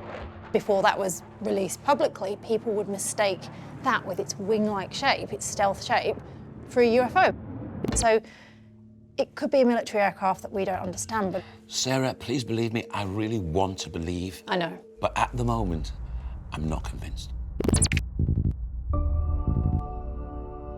This extraordinary case has taken us on a roller coaster ride. And to be honest, it's one of the most frustrating. But before we reach a final conclusion, we need to take stock of everything we've learned over our investigation. So, Sarah, we started out with the case of Robert Taylor, who claimed that in the woods in 1979 in West Lothian, he saw something that looked like this. 42 years ago in Deckman Woods near Livingston, respected war hero Robert Taylor claimed that as he entered a clearing, he came face to face with a UFO, hovering a few feet off the ground. I was amazed to see this huge dome-shaped ship. Just couldn't believe my eyes. What happened next defied imagination. Spiked spheres rolled towards Robert, grabbed hold of his trousers and pulled him violently towards the craft. We do have in our possession the actual very ripped trousers. This was clearly a mechanical upwards movement of the trousers. We've got this claim of an interaction, an encounter of the fourth kind, but we haven't got much evidence. This could potentially be ball lightning, which caused the incident with Robert Taylor, for example, or he may have had an epileptic fit or something else might have happened, but I don't think we'll ever know. I'm sure he's an honourable man, but there's no evidence that it occurred, this event. You need more than a ripped pair of pants. I believe that Malcolm, who investigated this, believes it happened, and he believes it's got an extraterrestrial origin, but belief isn't enough with this for me. Then it turned into a mass of sightings in something that we've called the Falkirk Triangle. Is something happening in the Falkirk Triangle? And is it extraterrestrial? We established the true scale of UFO activity within the Falkirk Triangle. Scotland has seen a rise of UFO reports. People are reporting things to the airports and the police that defy description. We also discovered that photographic evidence relative to the quantity of reports is rare. But there are two images we were able to examine. The Polmont Reservoir photo, which purportedly shows the underside of a glowing red UFO at night. And a daytime image taken at Craig Lusker Reservoir of a classic flying saucer. But to be honest, these images on their own haven't entirely won me over. I mean, that one was taken at Craig Lusker Reservoir, and to me that looks like a frisbee. And I wish it wasn't the case, but I'm not quite convinced. And this one, where he said he was bending over and taking the photograph right underneath the spaceship, that to me, that could be a camping stove. Yeah, a photograph's not good enough. I think they're interesting, but it's not evidence. It's just someone's photographs. They could be anything. We shared our frustrations about the limited availability of photographic evidence with UFO investigator Ron Halliday. You're talking about close-up interactions with alien life forms. How come we've got no video evidence of that? Because everyone has a phone. I don't deny that that is a question that isn't easy to come with a proper answer to. But we also spoke to Falkirk Provost Billy Buchanan. He was so convinced that something is going on in Scottish skies, he dedicated years to finding the truth. We've been down to every Prime Minister, Tony Blair, Gordon Brown. I've tried every single thing to try and get somebody to come forward. Only to find the doors of power slammed shut. But when it comes to something extraterrestrial, we've got some people who very much believe that, but I'm not convinced. We haven't got that strong piece of evidence to say, yes, this is something otherworldly. But we must keep in mind the remarkable and recent dashcam sighting, showing a triangular UFO hovering close to a dual carriageway. It doesn't quite look like an aeroplane. There it is. That is unusual. It certainly can't be explained. And we know it's not the first triangular craft seen in this area. Back in 1993, 2 triangular UFOs were reported near the Castle Carey railway viaduct. But the final word must go to UFO expert and ex-MOD official, Nick Pope. In your opinion, are the sightings reported within the Falkirk Triangle credible? A lot of them will turn out to have conventional explanations as misidentifications. There will probably be some hoaxes too, but in there somewhere is what I refer to as the core phenomenon. And that remains unexplained to this day, both with the Falkirk Triangle sightings and indeed the phenomenon as a whole. Now, we must come to a final verdict. Have we proved extraterrestrials are visiting Scotland? So I think we've got to say that in the case of Robert Taylor and the Falkirk Triangle, case not proven. Yet. The perplexing and disturbing case of Robert Taylor and the Falkirk Triangle for now remains unsolved. There's just not enough corroborating evidence. But over the last 30 years, the people of Scotland have risked their reputations to state on record they've encountered a UFO. So I remain convinced there's much more to this story. Somewhere out there is the truth. And as governments around the world begin to open their vaults of secrets to the public, we move ever closer to the moment that will change humanity. The discovery that we are not alone.